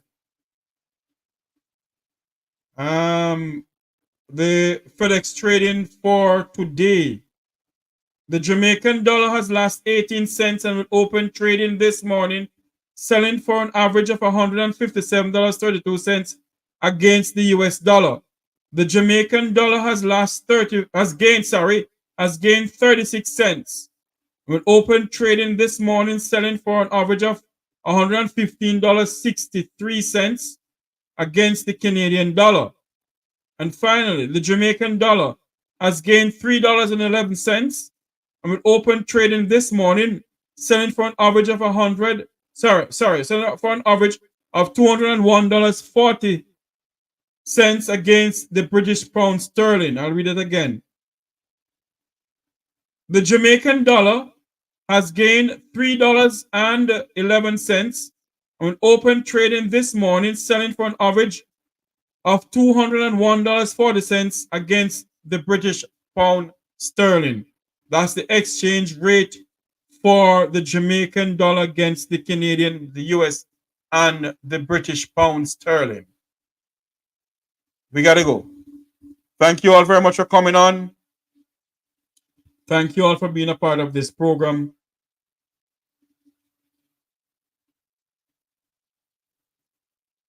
Apparently, Virgin Atlantic will be in Jamaica soon. Are you aware that the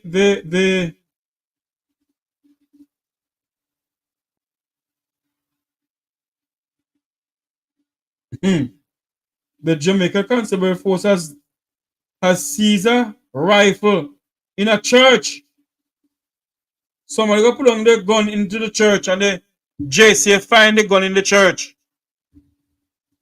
Wow. Very good.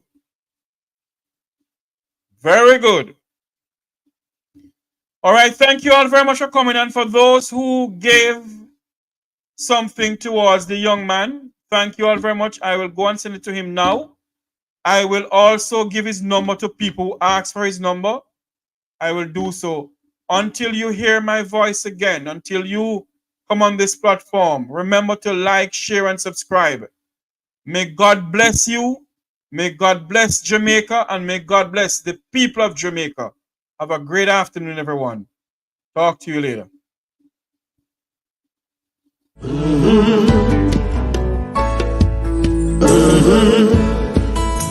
When the game gets rough and this life just seems so tough, make we talk, my people, make we talk.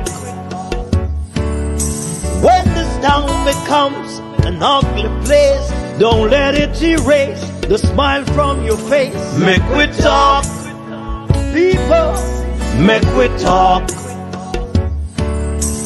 Conversation is the key, a guiding light for you and me. Spark a talk and you will see. Conflict solver A to Z. World leaders master the art of self-defense just by talk. So people, make we talk. Hey, we're living in a world that on ourselves we must depend. Make we talk, people. Unity is strength. Make we reason. Make we talk. If we see corruption in any shape or form, we're going to highlight it. Make we talk. Jeffrey Tavares represents yard and broad and the entire diaspora. As long as it affects the life of our nation, uncover the truth, make we reason, make we talk. And we don't care about no vumva viva va, no upper echelon, nobody is not above the law. As long as it now help Jamaica, make we talk. Make we talk. Unity is strength. Make we reason. Make we